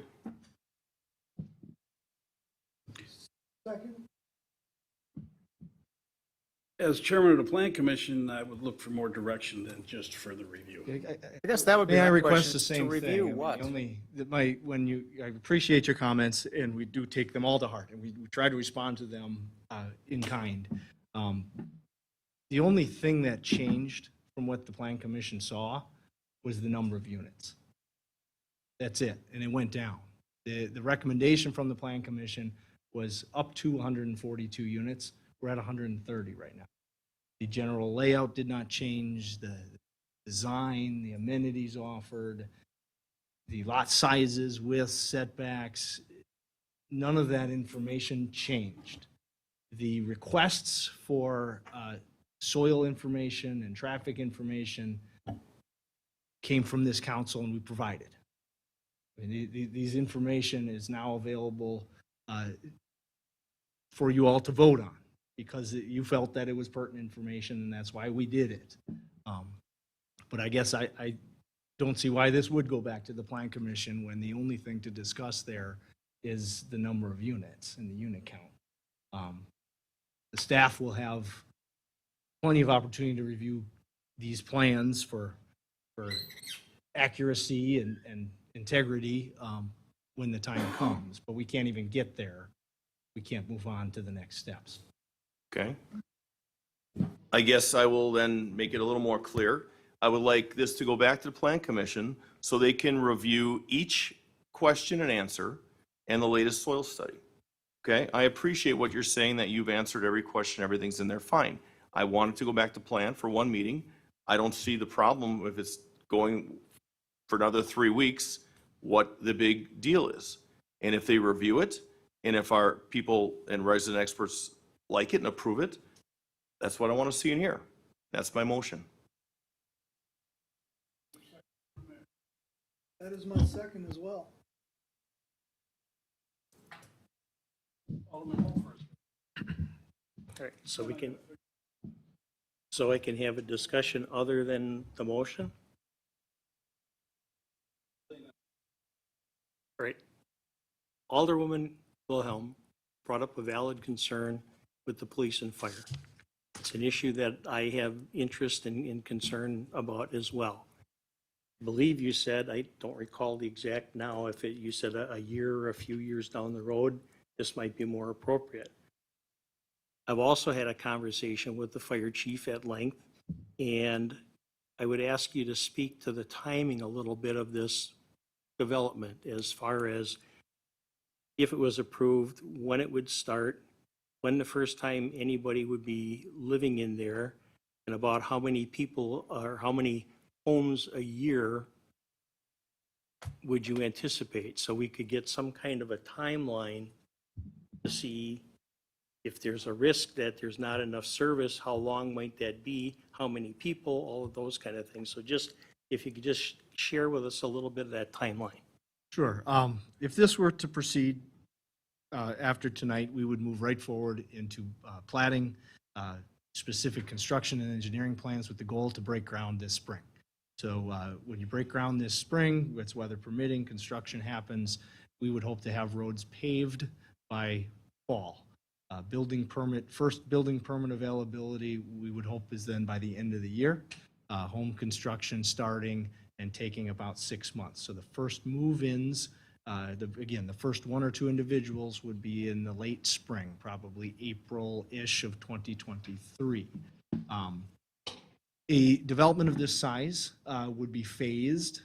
We've proposed 3 phases to the development. Each one would come on a year at a time would be the idea. So we'd develop phase 1 this year in 2022, bring on a little over 40 lots. We would expect that the villas lots would build out at a rate of about 20 a year, and the estates lots would build out at a rate of approximately 15 a year. So about 35 new residents a year coming from this development. So that overall takes about 4 to 5 years to get to full completion. So yes, in terms of providing safety, there is some time for the city to pursue the things that they're pursuing. We want to make sure that our residents, these new residents, have the same services and benefit that everybody else does in the city too. So, but who moves first, the people or the fire department? The fire chief in my conversation explained to me that in a development like this, service calls will grow over time. That given the population that would be moving in there, newness to the homes, things like that, you're not likely to see an influx of early service calls. But that over time, as it develops and the people are in there, then that load would become heavier for fire department. Thank you.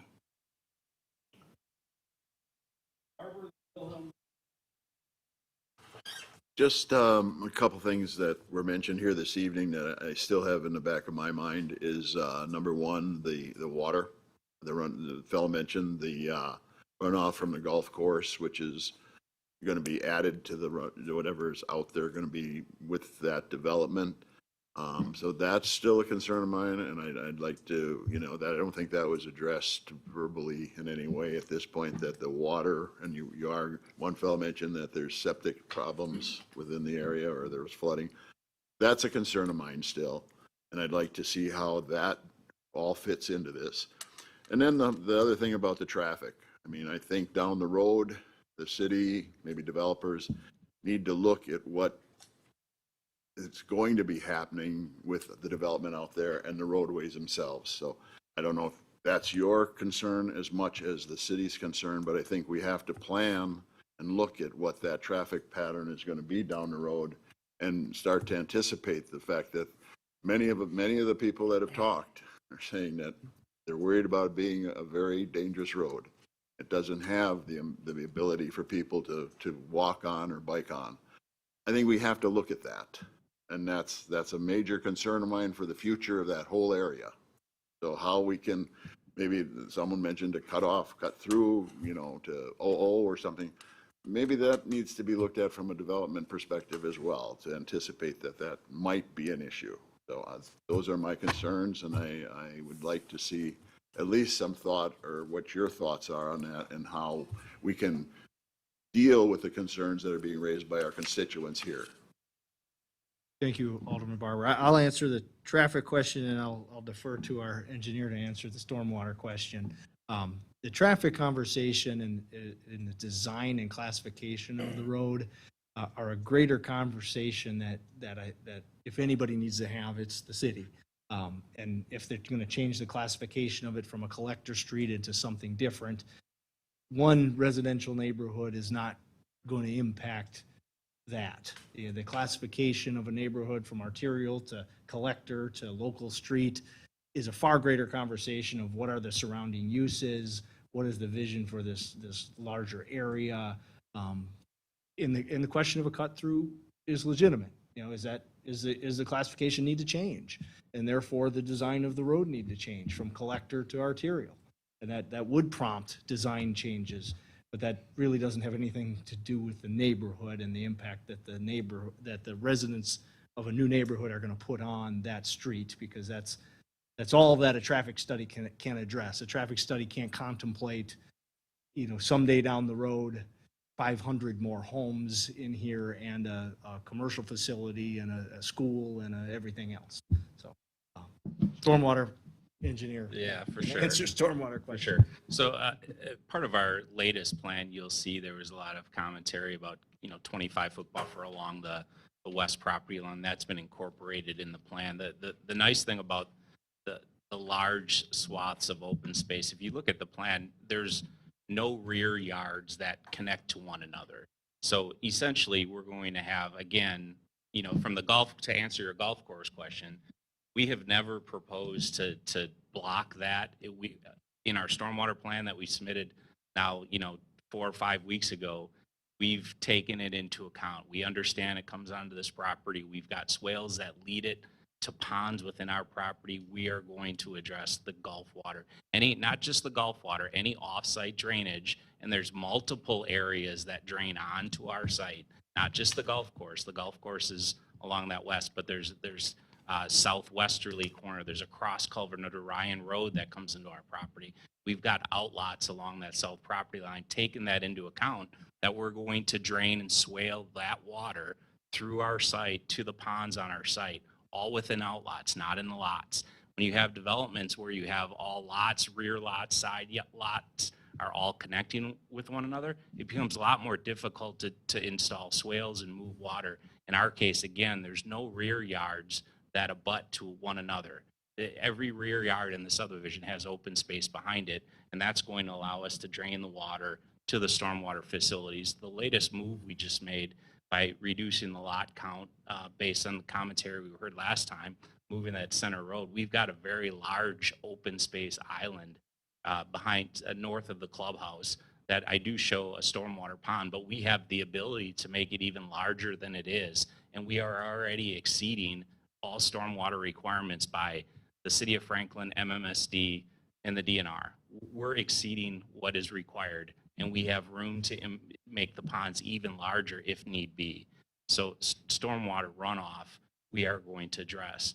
As far as sump pumps, 10, 15, 20 years ago, nobody paid attention to groundwater when they put basements in. I can't say what, if somebody comes up here and says, I have 3 sump pumps that run, my assumption would be they're multiple feet into the groundwater table to have that happen. In this age, as Alderman Wilhelm and some of the other have mentioned the soil report, our soil engineer has indicated, we're going to look at the seasonal high groundwater when we set yard grades, basement grades. So we're going to take that into account, that we're going to get the basements up so they're not in the seasonal high groundwater. 20 years ago, that wasn't looked at. And in Franklin, Muskego, this whole southeast sector of the state, with your soils here, it's a lot of seasonal high groundwater. There's a lot of sump pump activity in this region, and it's different now than it was 20, 25 years ago. Okay. Still, Alderman Barber still has the floor. would it be appropriate for the Plan Commission to at least consider the road and the traffic as far as what might be an improvement to that area for the residents? And I mean, have they looked at that at all in their discussions, and what might be possible at that level? The answer is yes, we talked about it at Plan Commission. It's not under the purview. What happens to a collector street outside of development isn't part of what the Plan Commission does. Okay. But that brings up an important point. That is a collector street. So for the 11 houses that are on that road, should the city decide to allocate appropriate funds to do something to that road, that's a collector road. Do we all remember what happens on collector roads as part of the ordinance? Yes, They get sidewalks. at least on one side. They get sidewalks, which also means the ditches have to be enclosed, which means very expensive. And I believe we assess for, no, we don't. We assess for roadways? Okay, so that goes into the classification of be careful what you ask for, be careful what you throw up as an objection, because it may hurt you in the end. I'm just saying. The other thing is we could solve this problem real easily. Take the entrance to the subdivision, make it the end of the road, and let our friends in Muskego find their own way to work. Because right now, we're being told we need to accommodate Muskego. Muskego has nothing to do with this. We're being asked to accommodate the water from a golf course in Muskego. We don't allow people to put water on other people's property. So let's all here in Franklin look out for Franklin. Screw our neighbors. I have no interest in taking care of Muskego's issues. I have interest in taking care of my community. Us too. Mayor, I had my button, so when, You're down the list here. okay. So the next one is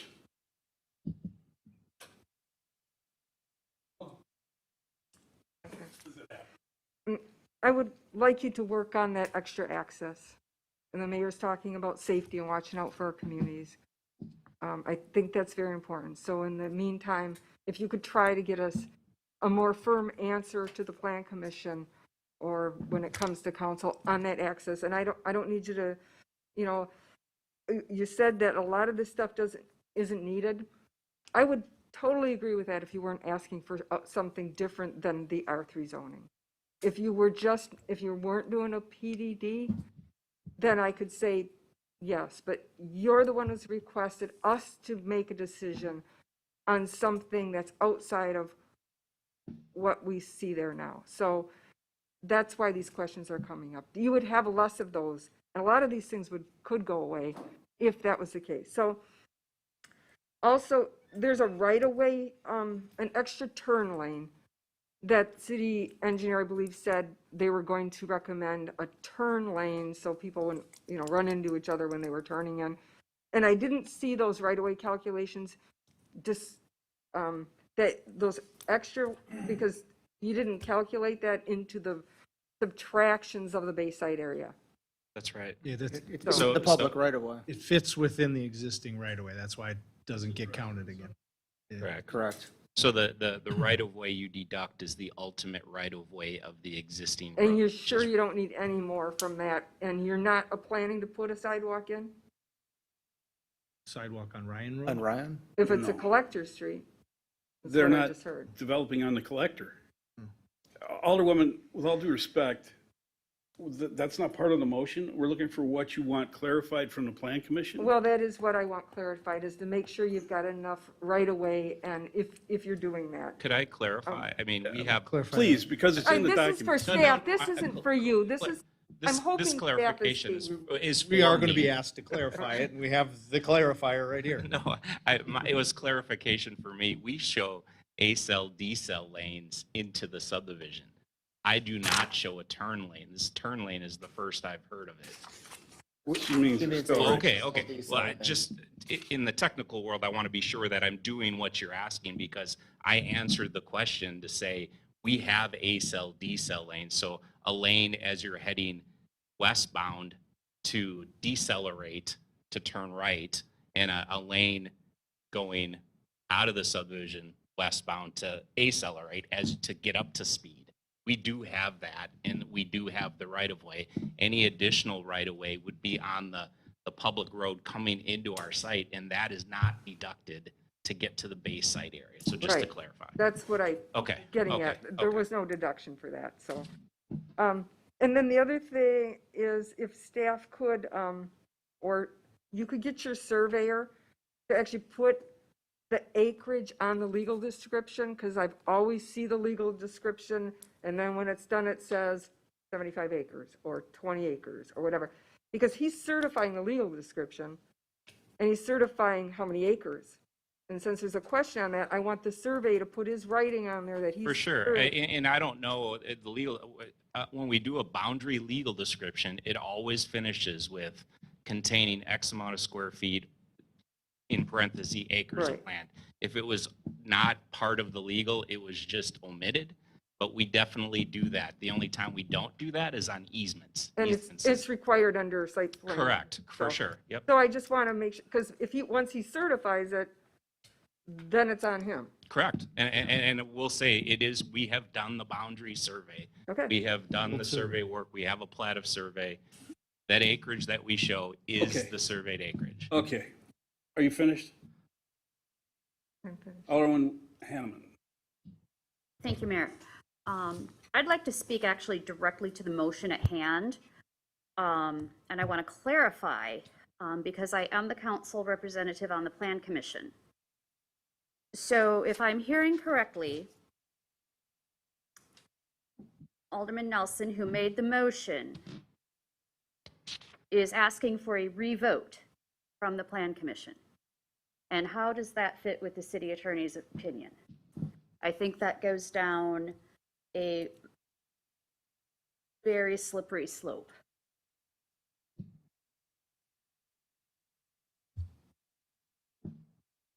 I don't remember recently where the council has said, Plan Commission, we don't necessarily like how you voted, we want you to vote again, rather than just voting on the motion at hand here.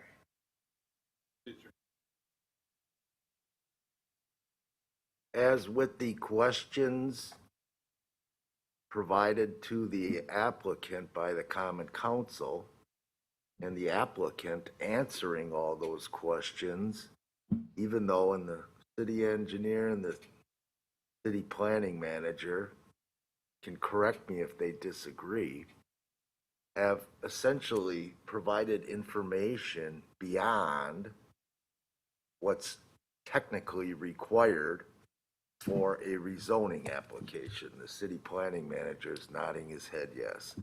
However, the Common Council does have broad discretion with regard to decision-making upon zoning matters. Out there in the real world and practical process realm, the Plan Commission has already decided on this. It had a full application and all the information required thereby, therefore, provided to it. It had staff recommendations, and especially in current times, there's no clear-cut answer. If it goes back to the Plan Commission, the Plan Commission says, oh, this is new information, look at these soil reports, et cetera, et cetera. Well, in favor of that would be, well, it's new information with regard to this project, so I'm going to amend our prior motion and do this. Flip side would be, we object. That's outside of the scope of their decision and should have no bearing in any way to change its prior decision. So all this information has been provided and is before the Common Council. The Plan Commission did not ask those questions. Plan Commission recommendation after public hearing, et cetera, was a recommendation to approve, correct? Correct. Yes. Plan Commission did not request more information. So now the Common Council wants an opinion from the Plan Commission on information, much of which some would say is not required for the application, it's above and beyond. And now you want an opinion from the Plan Commission that already made its decision on that. So pick which position you want to take on that in current times. And if I may expand on that, how that might set a precedent for future applicants, because we have a process in place. And now we're suddenly changing the process, or that is the motion as I'm hearing it. And that's the slippery slope that I'm hoping to avoid, because I want to be able to maintain the integrity of our process, and so that applicants come in and can know what to expect. As an aside, I have reviewed the soil study and the traffic study. I find it only as supporting documentation to what staff had already opined at the Plan Commission. And so I don't know that I see a reason for it to go back to the Plan Commission. And I'll leave it there. Alderman Mayor. Not the last couple of questions, but we've already veered away from the motion with this discussion. So I just want to clarify a couple of points. First of all, yes, we're all up here to look out for the citizens of Franklin, but that doesn't mean we need to be a bad neighbor to our neighbors in Muskego. We need to do what's right. And if what's right means controlling the runoff from this subdivision so it doesn't go on the golf course, or controlling it from the golf course, we need to do that. We don't just build and dump on our neighbors any which way you look at it. So yes, we're here for Franklin, but we're also here to watch out for our neighbors in Muskego. So Glenn, I would like some kind of clarification on the drainage from this subdivision to the golf course, from the golf course to this subdivision. I don't want to cause any issues either way. So part of our plan reviews and stormwater reviews, we do make sure that water has a free right to flow downhill. We can't block it or anything like that. So part of the plan review is the fact that we do make sure that the water goes through. as they said, it's got to meet our local standards, it meets MMSD standards and DNR standards, and it's going through the review process. I think it's back and forth right now. So that should not be a concern. Okay, thank you. Number two, the fire department's been brought up a couple of times here. I'm confident that down the road we'll have taken measures that will provide adequate fire service to this area. However, houses that are closer together inherently require more fire flow, more water flow, more needed fire flow to put out to control a fire. Houses closer together inherently do that. We are the last best place for development in Milwaukee County. This council should not settle for anything less than we want. And these houses so close together, why are we doing this? It will place a greater burden on the fire department. It will also place a greater burden on the school district. Mayor, I know you talked to the business manager at the school district, as have I regularly. And everybody expects a subdivision in this area. Everybody expects a school to be built in this area eventually. We don't make anything on this subdivision. Let's put in a nice, decent-sized subdivision with decent-sized lots. You know, quite frankly, I'm sure people are looking for smaller-sized lots. But intuitively, would somebody move to Franklin for a small lot that they could get in West Dallas or Greenfield or anywhere else? Yes, they would. And is that the Franklin we want to have? Or do we have a better vision for Franklin where there's more space, more spread out space, more area to live and raise your family and not crowded in as many as we can fit in? That's all. Thanks.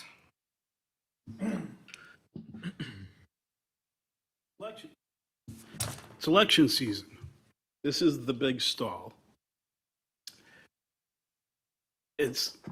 Mayor, I would have you, no, I'm not running for election. I am not up for any election. Whatever I'm saying is because of the goodness of Franklin that I care about. And point of order, it's not. There is no point of order. I have the floor. It's not germane to the motion on the floor. Alderman Wilhelm, you've spent the last 20 minutes talking about things that weren't germane to the motion. So please don't lecture me on parliamentary procedure or being brief. Point of order. No, not Yeah, recognized. You're running the meeting. If you didn't thought she was doing something inappropriately, you should have handled it then. The time is now. My advice is vote the motion down and then vote this development up or down. This is not fair to the developers. It's not fair to your community. It's a stall tactic. That's all it is. Okay, anybody else? Yes, I had mine. Again, on the motion, Alderman Wilhelm. The motion is to send it back to Plan Commission. And if we were to do what you said, Mayor, I wanted to give the development another shot. If I voted on it now, I would be voting no on a PDD zoning. If it goes back to Plan Commission, I felt I was giving them another chance. I felt like they could then show me how they were going to promote the health, safety, and welfare of the community. If we can't fit and answer that to my satisfaction, I will vote no on a PDD. And they can stick with RC zoning in my mind. If they want to accommodate us and try to address that, when they come back, I could probably be more comfortable with it. But when we say nothing changed, we have a revised concept plan, we have a revised site intensity calculations, we have a revised base site area, we have a supplemental traffic study. None of those things were looked at by the Plan Commission.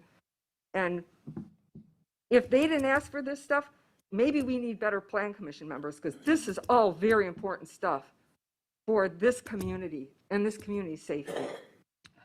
So we can vote on this, and that's where I stand on it. And I would ask you to reconsider and give yourselves another chance, because I'm not going to vote. Alderwoman Wilhelm, we have brought this in multiple times with revisions each time. Each time has been a give to the council to reduce the number of lots and increase the percentage of open space. On the call to the question, is there a second? Is there a second to call the question? Second. On calling the question, all those in favor? Aye. Let's go, folks. All those in favor? Aye. Opposed? No. Madam Clerk? Alderman Nelson. No. Alderman Barber. Aye. Alderwoman Hanneman. Aye. Alderwoman Wilhelm. No. Alderman Mayor. No. Alderman Hopfer. Aye. Big surprise. This is on call the question. So the vote is 3-3, Alderman Nelson. The motion, mayor votes aye, motion is called. On the motion, all those in favor? Aye. Aye. Aye. Any opposed? No. No. Now, this is the motion. This Mr. is the Mayor, motion to refer to plan. To go back to revert to plan. Madam commission. Clerk? To go back to plan. Al- commission. Alderman Hopfer. No. Alderman Mayor. Yes. Alderwoman Wilhelm. Aye. Alderwoman Hanneman. No. Alderman Barber. No. Alderman Nelson. Aye. Motion is 3-3, 3 ayes, 3 noes. There is no purpose in sending it to the Plan Commission. Mayor votes no, motion fails. Is there another motion on this matter? The motion is denied. Motion is denied. You Denied. said carried. Did I say carried? Motion is denied. Is there another motion? Alderman Holford. Can I ask the applicant a question for clarification? We had a conversation about the possibility of you volunteering to have all the elevations verified, certified after construction. Did you get an answer on that? Yeah, what we looked into is within our covenants, so this will be a deed restricted community. Within those covenants, it states that every lot owner is responsible for following the master grading plan as approved by the engineers and staff, the municipal staff. Also within those covenants allows for enforcement action by the homeowners association. So if there are problems to be found with grading and otherwise, there are lots of means and methods at our disposal to correct any grading actions. And as was mentioned by our engineer, that by incorporating greater amounts of open space, it actually becomes a lot easier to move that stormwater away from individuals' homes and lots. We have the open space that will incorporate swales. When the open space gets graded, it gets established with seed and whatnot right away, and it doesn't get touched when homes are being built. So it actually becomes a lot easier to manage this stormwater when you don't have to do it in people's backyards and side yards. That creates a much greater likelihood of problem we're trying to avoid. Having been in that business, I know a lot of times they send somebody out to grade. Very rarely do they check grades unless they have to. I'd like it so they have to.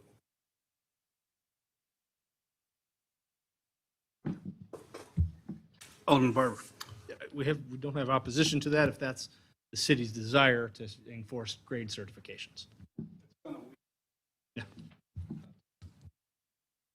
My concerns are still going to be my concerns moving forward. I don't think, given the legal opinion and hearing the arguments, that sending it back to the Plan Commission needs to happen at this point. We will be raising the same issues as this moves forward beyond this point. I mean, this is just one of the steps along the way. So I will still have some of those same concerns that the residents have voiced for us, even though we aren't sending it back at this point. So just be advised that those are still my concerns, and I'm going to be listening to the constituents, and hopefully we can Appreciate find that. more accommodation with that. I think our opportunity to address those concerns is in further construction level design plans. So how do we manage acceleration, deceleration, bypass lanes? How do we manage stormwater are all very technical questions that we consult the experts on. I will make a point that, just a reminder to the council, that you've been involved in conversations relative to a new Department of Public Works addition, as well as a new fire station. You'll have a presentation on Next meeting. January 31st, right? Yes. January 31st as a committee of the whole. So those of you concerned with fire service to this area, you can have some more input then. All right, is there another motion regarding this matter?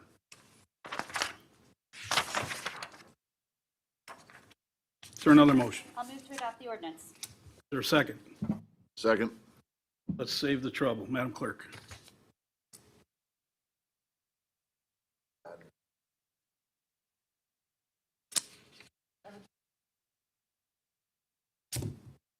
Alderman Wilhelm. On page 147, if we're going to adopt on the plat review, it says item number 4, D4, 147. It says that the applicant shall be responsible for filing a subdivision development agreement consistent with all the regulations of the Unified Developments and Municipal Code as may be amended. My concern with the as may be amended, applying it to the UDO, is we don't know what we're going to get if the UDO changes. So would there be, city attorney, would there be any grandfathering at the time it's adopted? The as amended is a standard clause that goes everywhere, because if you Understand. change the Unified Development Ordinance, you want to apply. If it's approved and built already and done, etc., yes, the existing code in place would apply to it at that time. But if it passes as a plat and then it changes, and then we're trying to make decisions based on an old, say calculations or something, that all changes, does that all just go out the window then? Yes, that means that when the intensity is pushed up to, for this particular parcel, 390, it would still be what it was at the time. How about that? This is standard provision. Okay, Whenever you amend an ordinance, that's the way it works. yes. Just wanted it on the record for the residents who might not know that. Madam Clerk. Alderman Nelson. No. Alderman Barber. Aye. Alderwoman Hanneman. Aye. Alderwoman Wilhelm. No. Alderman Mayor. No. Alderman Hofer. Aye.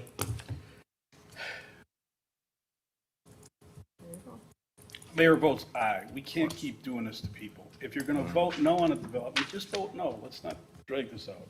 Motion carries.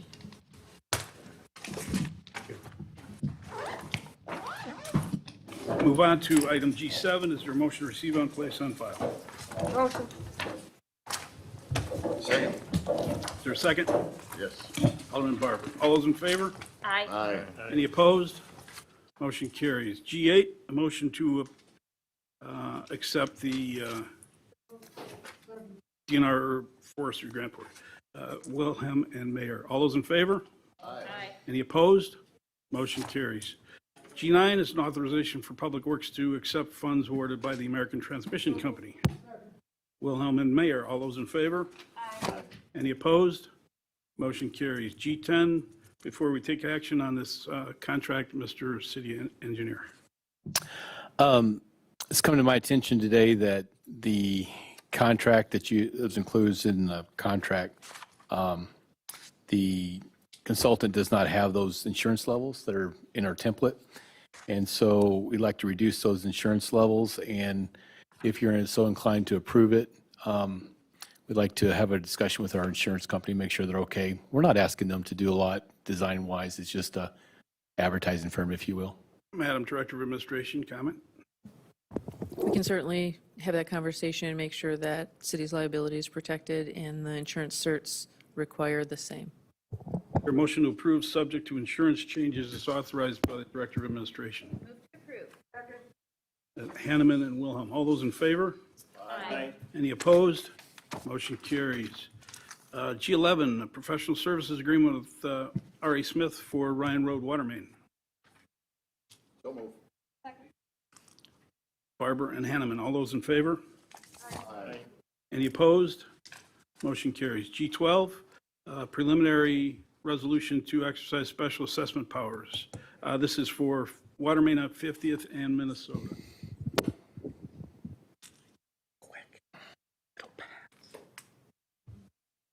Alderman Wilhelm. Oh, wait a minute. Madam Clerk first.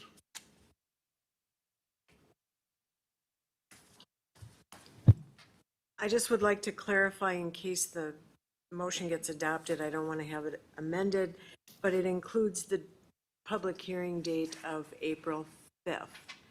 At the previous motion in this council meeting, you changed the meeting date to April 4th. So either make it the 4th or 2 weeks after the 5th. Just thought I would clarify, so whoever makes a motion, if you do make a motion, please take that into consideration. And for the council, it's the one with all the yellow. Alderman Wilhelm. All right, I just want to give some history because it's very important for the council to understand some of the history on this, and I've tried to make this as succinct as possible, and if I'm not interrupted, I should be able to get through it. If I feel I'm out of line in what I'm saying, just call point of order and I will move on. In 2007, the gentleman that brought this document, which I wish he would have spoke on this because I'm not really sure what all of his points were, but you might want to take a look at that. But in 2007, he came in and was building a new home, and he asked the city if we could get water. At that time, we were told, well, if he gets denied by the council, then he can put in a well. So we did that. We didn't assess, we didn't ask any surveys or anything for him. We just told him, okay, you can have a well. And then the development for Marquette started to come through. In March of 2019, Daniel Kennedy, the gentleman's next door neighbor, came in and he asked a petition to have water. Under the petition, it was taken before the Board of Waters, and they applied Resolution 93-3955.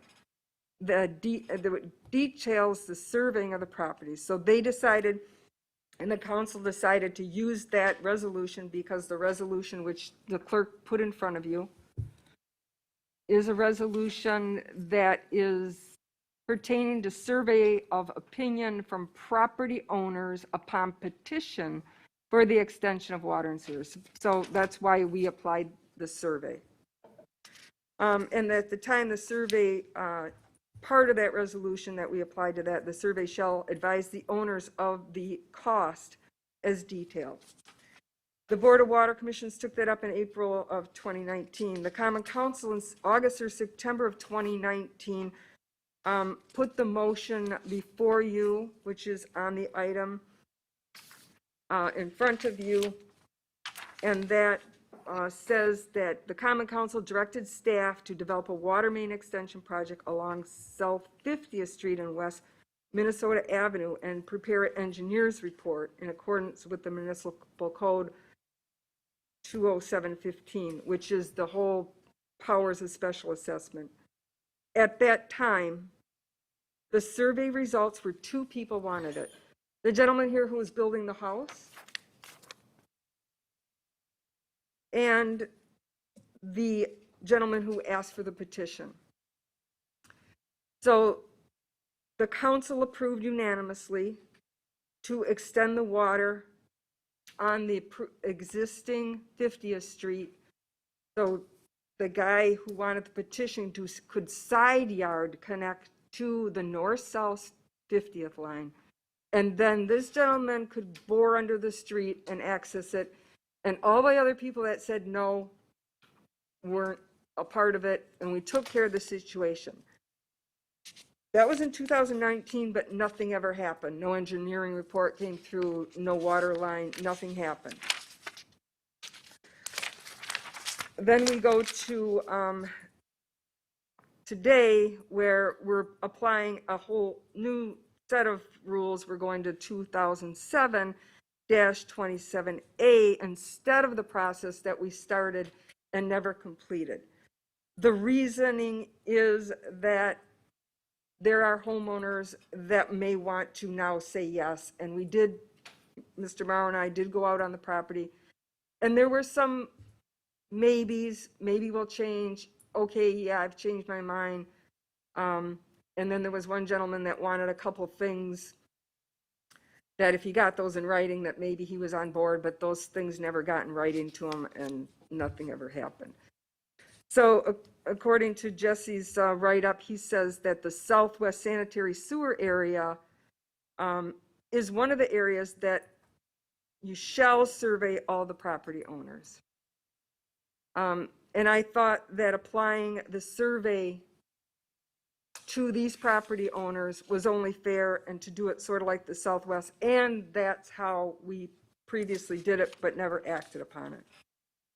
So now we're going to like more of a police power type assessment, power over everyone, which is an automatic charge. They have no say-so, versus the petition survey that we started off that we never finished. And then in the motion that previously, as I said, was a straight shot. This end stub of 51st Street where the developer left off, just straight, like 250 feet, and it took care of the issue. What you do not have in front of you was Mr. Morrow started an engineering report to assess everyone. No one has a copy of that. I have a page of it. In there, the report calculates a T fitting and to go east and west along Minnesota Avenue, rather than our previous motion. That T fitting and calculations of $97,000, which are not confirmed figures, is being divided up and charged to the residents. So I believe what this gentleman had here was they sort of feel like they're going to end up paying for the connection on 50th Street. That was in the calculations. So I have a solution to this. The homes over there range from about 170 some thousand assessed value to about 250,000. We're not talking that there's a lot of value here in these homes, and so these are very high charges for hard times. So I'm hoping we can do something. So there are, the reason why, let's look at this as a T. 51st Street is the one the first 50th Street was the one the first motion is. None of the people live on 50th Street. None of the people that are going to be powers granted to a specialist system live on 50th Street. There's a belief that 50th Street construction is driving this project. I would say that that is only partially correct. What's really driving this project is the neighbors who petition because they believe their wells are failing. One gentleman has several people on his well. So they can get water from 51st Street straight down Minnesota. That does not involve anything to do with 50th Street. So when we get the goal is to get 50th Street to bid and built, I would say that's partially correct. But I would say what is thought to be a secondary goal is to get the water on 50th Street and west of Minnesota. I think that's our first goal to these residents. They have been asking since 2017 for water, and we've made a council motion, and we've still not got them water. Since that time, other residents believe that they may have problems with their wells. So my solution, and here's where the engineer came in, and he's correct that they would like to have a loop from the existing development or the new development through the existing development would allow them a better way to flush the lines. It's not something you have to have, it's something they would like to have. That's why they're including the water line on 50th Street. If the water on 50th Street never went in when we redo the road, the developers in the new subdivision would still have all of their water, they would still have their fire hydrants, they would still have their pressure. If the water line went straight on 51st Street, all the residents that need water could get water and could hook up. Looping the road and the Alderwoman, system. I got to stop you. Well, We hire a man with a PE on purpose. Unless you've got a PE, that this whole conversation is pointless. well, I'm getting to the point The about. point is that we want District, to, I'd like to hear what she said. Alderman, we're trying to get to a resolution setting either a preliminary resolution for a special assessment. We're not here to design a water system. That's staff's deal. I want to take care of her constituents. We can do that by simply, as the request is option B, resurvey everybody and do this in another month. But we don't need to sit here and listen to all this history. It's not important. What's important is we got to move on and get the citizens what they need. Sitting here listening to history, All right, and then the city engineer can't do his job because the alderman's doing it for him. The policy of looping is an important policy. There's other methods to loop, and that's what I You was are gonna not an say. engineer. It's not your opinion. I have his writing right here. Would you please entertain a motion? Let's move on. All right.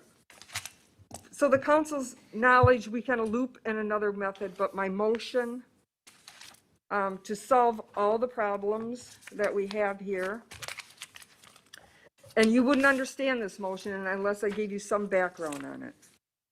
Then it should not be made. If you cannot understand a motion as it's spoken, If you it shouldn't can't be made. provide the council the information so they can make a decent decision, then it's my job to try to let them know. They are going to approve a motion to survey the residents. I guarantee it. And All I right. don't count votes. Okay. Mayor, could I ask you a question? Can we please bring it down a notch? Can you please? I would. And now the other I question. would be happy to, but I'd certainly love to hear from someone else.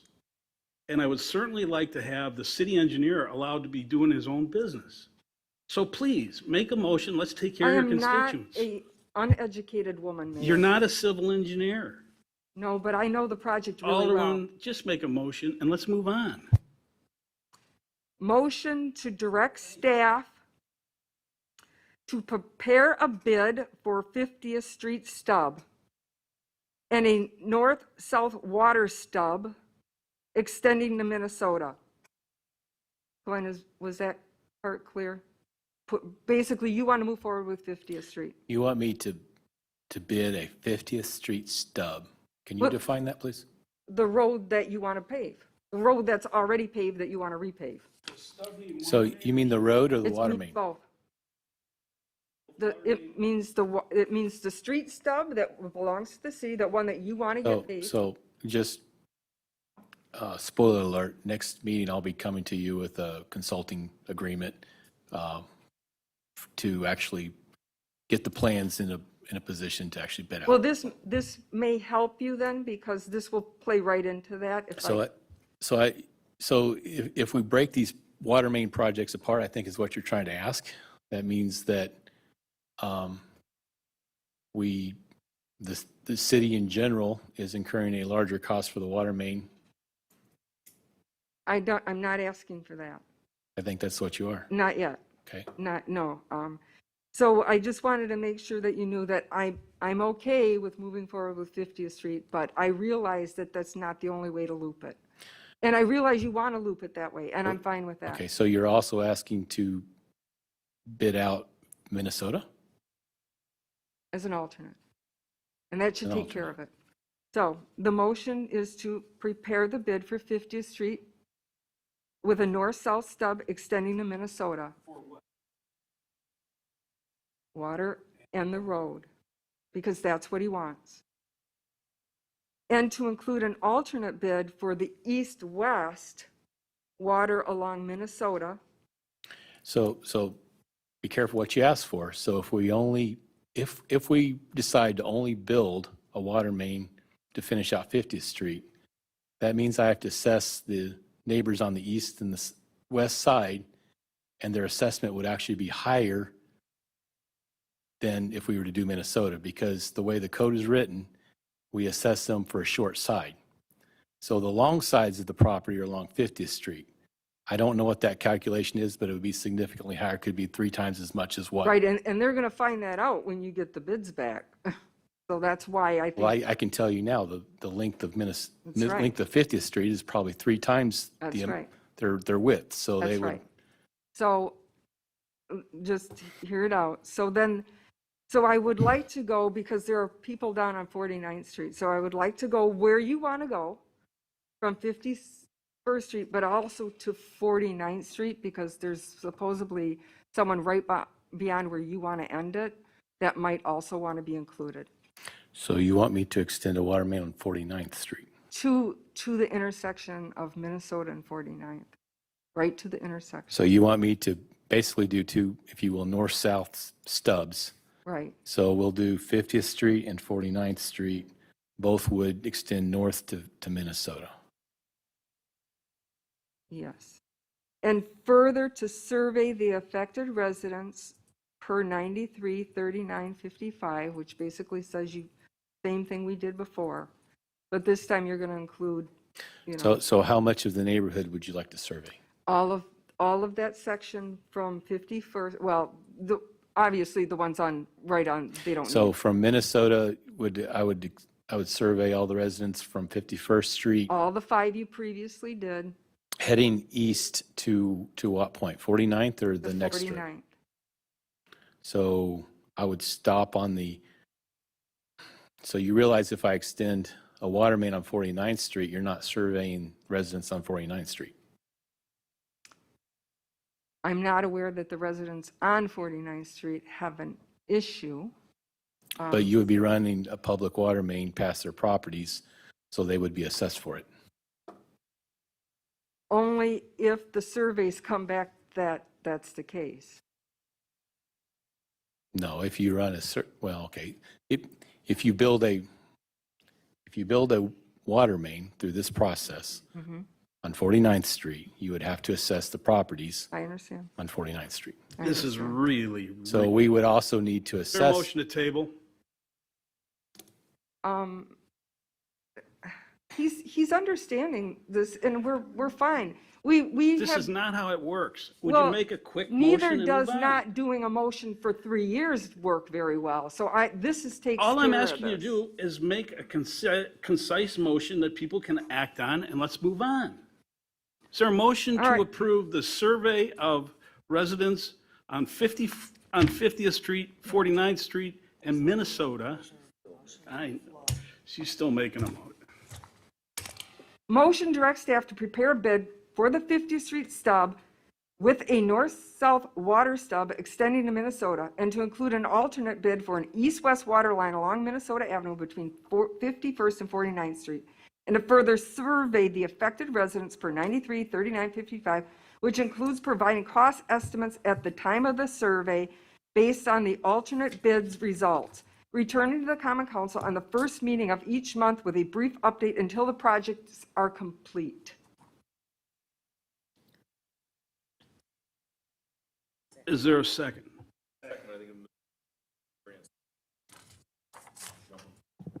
Mr. City Attorney. Glenn, I have a copy for you. May I suggest that I don't have a cost estimate for those other, because we haven't talked about that in the past. You don't have what? I'm sorry. I don't have a cost estimate for 49th and That's why I want you to go out to bid first, because if you go out to bid and you put that as an alternate bid, you will have the costs and then you can survey them. That's why I'm giving you the ability to get those costs figured out based on So, the bid. well, but you also have a timing issue too. So once you collect a bid, you have like 60 days to actually sign a contract, otherwise it goes null and void. Right, but if you then were I'm to- cutting out the public hearing. If you were wait to You survey can't them, have a public hearing because you're special assessing. They have to have a public hearing. if you would wait to survey them until you receive a bid, I don't think there's enough time to turn around and make everything happen. Well, we've waited why is, You keep going back to that. Fix the motion, let's move on. Nobody cares about what happened 3 years ago. Let's make it happen this now. council should care. 'Cause- They should not, because it's history. It's past. It's over. So we make motions and we don't follow through them, and then that's okay? We don't- want to make a motion that we can follow through on now, and right now, your motion can't be followed through on, but it's a motion, so, Mr. Glenn? City Attorney. Just wanted to state the reason that I raised my pen to be called on, and it's because of the timing issue. How long would it take to receive bids? And then you don't survey until after that, you're beyond the time frame if you adopt the preliminary motion. It doesn't work. I believe the engineers report, I believe, if I recall the municipal code, it says that it has to be for 30 days, have to have the engineer's report ready for 30 days before the public hearing for review. Well, you have provided an engineering report start, so you've got almost, and you said you were really close to the figures. Are you, can Well, you that's- just make that the one to go out with the survey as an estimate? See, the problem with combining it together, Glenn, is you're making the residents along Minnesota pay for the loop that they don't need because if that road never existed and that subdivision never existed, you could take them and connect them to 51st Street and run it down Minnesota and they would all have water and 50th Street wouldn't matter at all. So I have started an engineering report. I'm pretty close to getting it done, actually, if we proceed with what I had proposed in the council action. In that estimation, the amount that we were going to assess the residents tapped out. So we have, as you may recall, we actually revised how we update the cost every year. And we did that based on what a water main should cost. We look at the engineer's news record, cost of living, if you will, increase every year. We changed the dollar per foot that we can assess, which is what a water main should cost. This project did exceed that cost. That's why it maxes out at what a project would cost if we didn't run into other things. If you 50th Street stub, will it still max out? Because you're including in that money for them to pay, you're including the 50th. If it doesn't max, it will be very close. Okay. And I think that's their concern. I think that's what's here when the What residents makes- sign that say that they don't think they should pay for other. And it'll be difficult to put together an engineering report because if you put that many alternates in there, like I said, if I only run a water main up 50th Street, their assessment is 3 times as much as what it would be if I do it on Minnesota. Yeah, and I'm not asking for Well, the residents. you did ask me to. Well, I'm asking you to run it up 50th Street because you want it only for a loop. The residents don't need 50th Street. You can loop at 49th Street to Rawson Avenue as a loop. You can loop at West Minnesota Avenue to Rawson Avenue. You can loop at 46th mid-block between Minnesota to Monroe Street. And you can loop at Marquette Avenue mid-block between 49th and 46th. If there's any savings, it would, and I'm just saying this without actually running through the numbers again, but it'll be very minimal difference. Okay. Well, my concern is to get them the water that they need and that they want. This gentleman here is about ready to pay for a well. And he was forced to sign a document that says if water comes in, he gets special assessed. He's building a home. I don't think it's fair since he's asked for this water from 2017 and the other gentleman asked from 2019 that now we're going to cause him to have to be special assessed and put in a well. Can we prevent that on him? Because that's what the 2019 motion was to prevent. I suppose if the Common Council would revisit the previous and maybe allow him additional time or something, I mean, that's up to the Common Council to change the rule that you've already entered an agreement to. I guess we should probably, And to bring everybody up to speed. So if you recall, there was basically someone took 2 lots and wanted to make a 3rd lot out of it. When they made that 3rd lot, the indications from the neighbors were that nobody else wanted the water main. So the idea is that we would allow the home to be built, and it should have had a water based on the zoning. But if they wanted to go ahead and build, that they could. But the agreement was if and when water came through, they had to connect within 1 year and pay the full assessment. Since that time, other folks have talked about their wells and decided that they want to proceed with the project. So yeah, and that was kind of the whole history that I just gave was what you just said.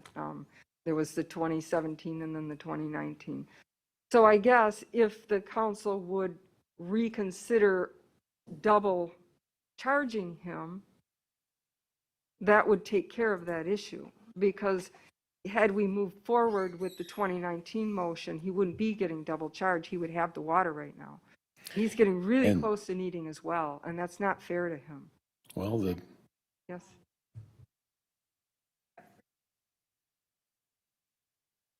Okay. Break, if I come back. Yes. I think, Alderman. No. Okay, then I'll. Barber. What you're proposing, I'm not sure of any of it. I mean, you probably think it's very concise and clear, but with all the history that's been brought in now and all of the things that you're talking about with looping, I'm not sure of where any of this stands. So I'd be in favor of doing a table and a resurvey so that we can visually see what you're talking about. We can identify the homes that are in place. So I'm just confused by all this without seeing it, without seeing a motion, without seeing a map, without seeing the homes that are involved. That's where I'm at right now. I understand. That's why I thought the more information needed to be in the packet. It's overwhelming to the sense that you can't visually see any part of it. And I can't see the homes, I can't see the roadways, I can't see what you're proposing as an alternative. So to me, it's a. Okay, Alderman Nelson, are you Yes. finished, Alderman Nelson? Okay, thank you. Alderman Wilhelm, are you looking, okay, for the options that were presented, A, B, and C? Okay, I'm trying to put this into perspective. Are you looking at either one of those with a small addendum, or are you recreating your own option because you don't like any of these three? I didn't want to hold him up on the road because he apparently wants to get it done. I'm not sure why it's a big rush to get that road done, but apparently he wants to get the road done, and in that is the loop that he wants. So that was why. Okay, I guess my question then to Mr. Morrow is, you see these three options. I'm sure you like one of them. I heard the mayor's comment about the betting on the survey. I'd probably bet him a Diet Coke as well. I mean, literally, this is just getting painful. So what do you got? So I guess I would suggest to you that if you want to expand the project from what was previously conceived, we have to keep in mind that that's not necessarily in the budget, because we've anticipated this project. We had this estimate that was talked about in the 2022 budget. So we'd have to make sure we can find funds for an additional water main project. If you want to resurvey the entire neighborhood, I would love to loop. I'd love to loop as much as possible. The reason why the road needs to get done is when and you recall that we had the two developers and one developer, and long story short, part of the whole conversation was we wanted that road to connect through to Minnesota. In fact, my DPW went out and threw some millings down just so they could, when they plow, they would have access to get through there. That road really does need to go through. So that's the intent. My concern is if we stop and do a new survey and do some other things, there's probably a concern that may not get done this year. And so we have to carry funds forward next year. And goodness knows we've got enough other things on our plate. We're trying to, instead of trying to do this thing 3 times. So. Well, I could be fine. Alderwoman Wilhelm, if I may, because I'm hearing we all want the same thing here. We want to get the water put in, we want to get the street put in, we want to include everybody who wants to be included at the least possible assessment and not assess anybody needlessly. We're talking 5 properties total? How many properties? It would probably be more like 8 if you went all the way to the end, because I think there's 2 more on the other side and one right beyond where he wants to end it. Would it be unreasonable to ask of staff to just phone each of those properties, each of those property owners, and just ask them flat out, do you want to participate? Do you not want to participate? So we have a more immediate answer. I would like to see separate action maybe at the next meeting that we can address this gentleman's issues. Because I think it's a little bit separate, but I think it's worth definitely worth trying to address and fix that, because I don't think anybody should be double billed for that sort of thing. So I guess yes or no from staff. Would phone calls be a reasonable thing to 8 or 9 property owners? Yeah, obviously, we're talking, week and a half. I can try to make phone calls and may or may not get done before the next meeting, but I'll make an effort. 'Cause So I the don't idea is wanna we'd put like, this off too long. so so just to make clear, so now I'm hearing we just do Minnesota, but are we also talking 49th Street? And basically, if you can imagine a loop going up 49th, all those properties, head west on Minnesota, all those properties, okay. And I can circle back with the properties that, if you will, are optional in here. And there are a couple properties we run past that already have access to a water main, so they won't be assessed. Yes, city attorney? For the city engineer, how long would it take to prepare the survey form? I can have a form prepared tomorrow. Okay, well, here's my simple thought. Make the phone calls, but phone calls are phone calls. I would send out a survey to all 8 properties, because then, it's getting there, and will be delivered. If somebody doesn't answer their phone or whatever, at least I'll they have it got taped it to their in door. a week and a half, or in time for the next council meeting. You might not get contact through telephone or through a response from a mail, but I would do both. And then when you call, you say, I sent a survey, if you could please return that. Time-sensitive material. Question. Yes, Alderwoman Maham. Glenn, if we talked about 8, and you were talking about going beyond 49th, but okay, you're not. Okay. I'm talking about starting, so the new development runs a water main a little bit up 49th Street. I will start at the next, whatever property that would be, if there's any. I would imagine there's at least 1 or 2 on the east side. Go up to 50th Street, get everybody on the corner, and head west to Minnesota, or head west to 51st Street on Minnesota. And west of 51st Street, there's nobody to assess because there's already water available for that. Well, I can tell you the 2 properties on 51st Street, who would front 51st Street, have access to water, so they are Right. not a benefited And properties. he's the next one down, and the guy that wants the one is the other one down. So there's really no one going west, except for the guy who petitioned and the gentleman sitting here. Those are the only people going west from 51st Street, just 2. And that's, No. From, 50th. Is there a you mean from 50th or 50? You said from 51st. 50th west. Okay, so 50th West, there's just 2 properties. One is the one that Can I call had the deal when they got their CSM approved on the north side. And the south side is the one, I believe is the one that has the shared well in this property. Mr. City Engineer, or I'm sorry, Mr. City Attorney. A point and my thought with regard to the process here. This is relatively unique with regard to the resolution that was handed out, the 1993 resolution by Alderwoman Wilhelm. What I'm hearing here is not exactly what that calls for. So in terms of following the terms of that, which are discretionary per that resolution doesn't apply to this, i.e., the city engineer gets out a survey form tomorrow, and it doesn't come back a week from next Friday.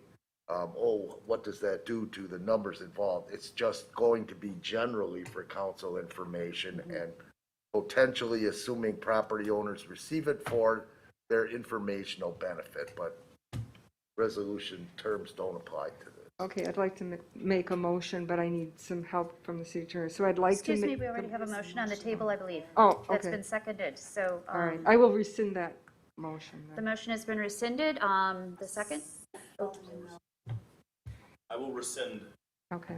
All So in favor? May I make a suggestion that the simplest motion is just to table to the next meeting? I will try to come back with more information. Well, we still need to vote on The the motion survey. to rescind. No. Yes, you should. All in favor of rescinding the motion? Aye. Opposed? do you, I'd like to make a motion to 5 table. ayes, no nos. you don't want to, To next meeting. you don't want to do the survey or deal with that guy's resolution at the next meeting? Your call, go ahead. I'd like to make a motion for the city attorney to survey as appropriate. City attorney? I mean, the city engineer to survey as appropriate, and to bring back in the resolution, I don't want that. resolution 2017-7318 for reconsideration. Why? Is there a second to the motion? Second. All in favor? Aye. Aye. Opposed? 5 ayes? No noes? Do I don't vote when I'm operating as chair? You can. I vote aye. Could I make a friendly suggestion that Alderwoman Wilhelm and the city engineer get together and make sure that we're all on the same page for next time, and we don't have to I'd like that. reiterate this entire thing? Yeah.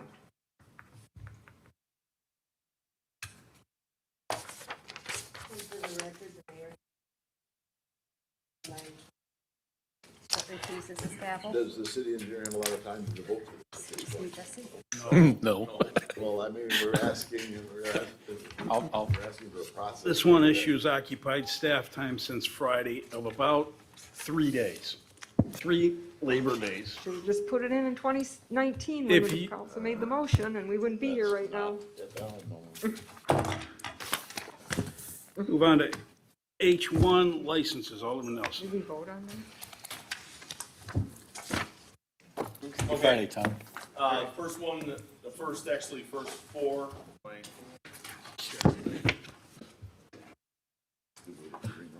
I have the green light, I'm not seeing the red light. That's because you don't have it. By the government. There you go. Now you're Okay. unmuted. We'll start over. Right? We're going to approve the first 4. And on the daycare, when we looked at it, it's going to be motion to approve, but we need to verify the criminal history because in the pack, it shows page 1 of 3, but is missing 2 of 3 and 3 of 3. So motion to approve verification of complete background check. All those in favor? Aye. Any opposed? Motion carries. Item I, is there a motion approving the following city vouchers with an ending date of January 14, 2022, the amount of $997,909.56, and payroll dated January 14, 2022, in the amount of $530,393.98, and payments of the various payroll deductions in the amount of $305,413.68 plus city matching payments, and estimated payroll for January 28th, estimated $425,000, and payments to various payroll deductions estimated $608,000 plus city matching payments, property tax disbursements for an ending date of January 14th in the amount of $30,267,419.99, and I did that without reading it first. And approval to release property tax settlements in the amount of $56,889,648.04, and approval to release payment to Milliman Inc. in the amount of $8,000. So moved. Second. Barbara and Hanneman, Madam Clerk.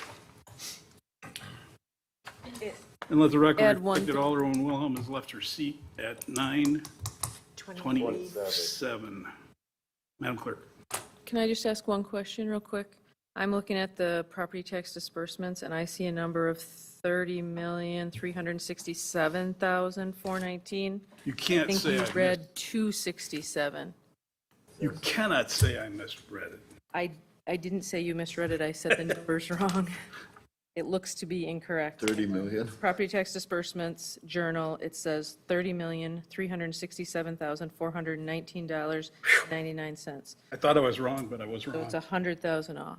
So if you could make. So that- the number is $367,419.99, Madam Clerk.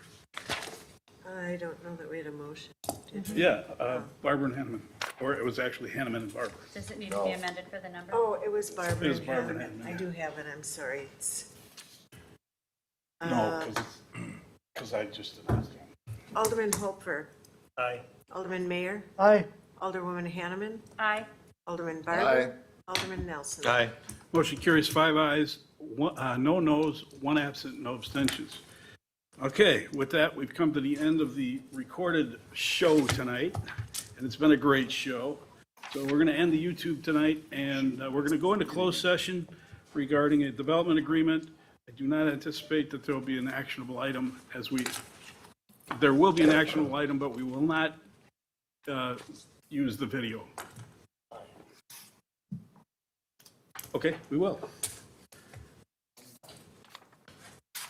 Oh, you could have just. Okay, is there a motion to enter closed session pursuant to Wisconsin Stat 1985 sub 1 sub E to deliberate upon potential amendment to tax incremental district number 7, a development agreement between the City of Franklin and Velo Village Apartments LLC, the developer, the negotiating of agreement terms and the investing of public funds in relation thereto for competitive and bargaining reasons, and to re-enter open session to the same place thereafter to act on such matters as discussed therein as it deems appropriate. So move. Second. Madam Clerk.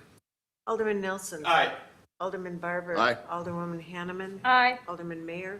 Aye. Alderman Hopefer. Aye. Motion carries. We are in closed session. We've re-entered open session. Madam Director of Administration, you have a suggested motion for us. I'm waiting to. The motion to authorize staff to All right, execute. I'm going to do it. Alderman Nelson, you don't look like the Director of Administration. Well, she was Alderman pointing Nelson. at me and I got nervous. That's it. I'll work on it.